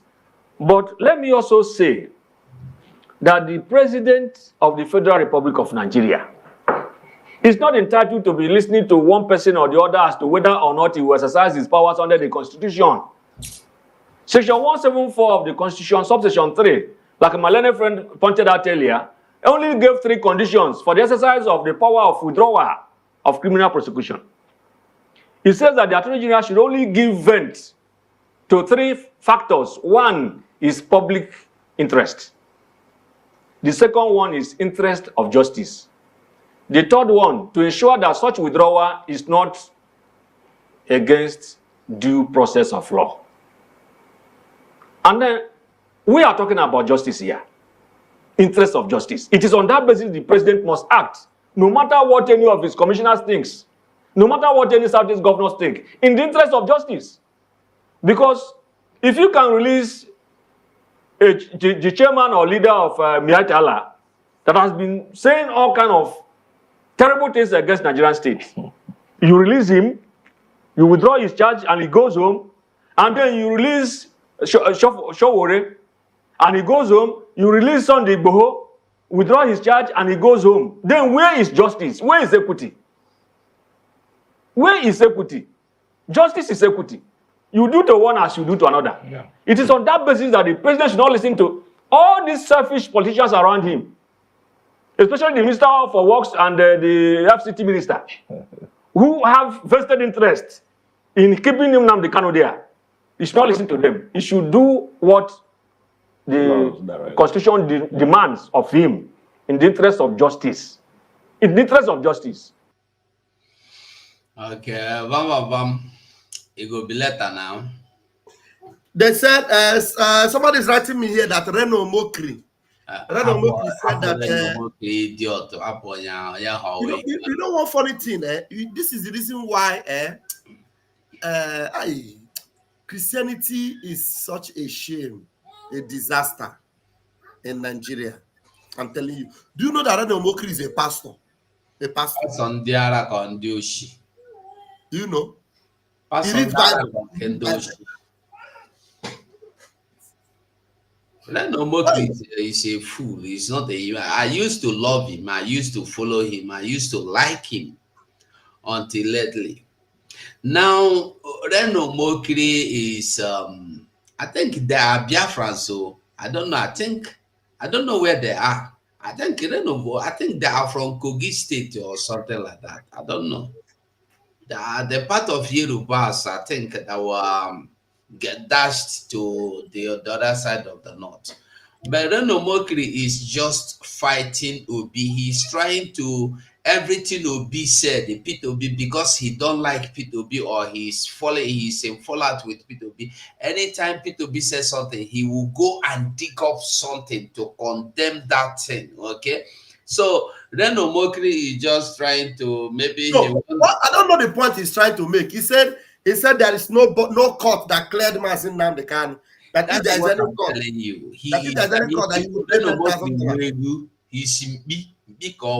he's a good.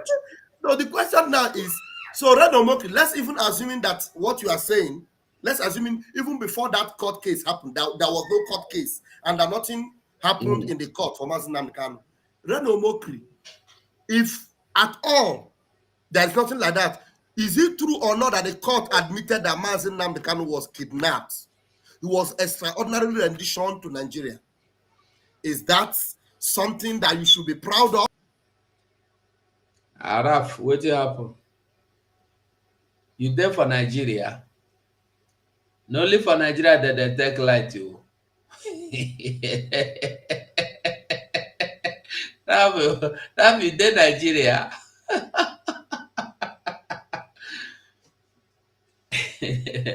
I don't know what happened anyway. Anyway, me, I know they talk about Nnamdi because he no reach to talk about Reno. Maybe he just a look for who want to talk about him. He cannot get that attention. Make him go sleep, make him go die. I don't know what him be the problem. But however, Biafrans, I beg you try and like the program anyway. Anyway you are watching from, just try and like the video. And I must say thank you so much. God bless you, and bye for now.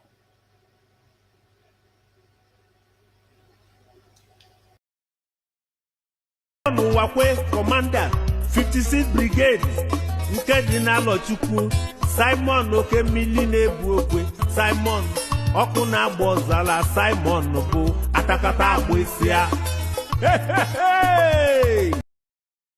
Stands having laid his arms and comes back, turns his way away from his negativity. He stands to be a president of this country. He stands to aspire to any position.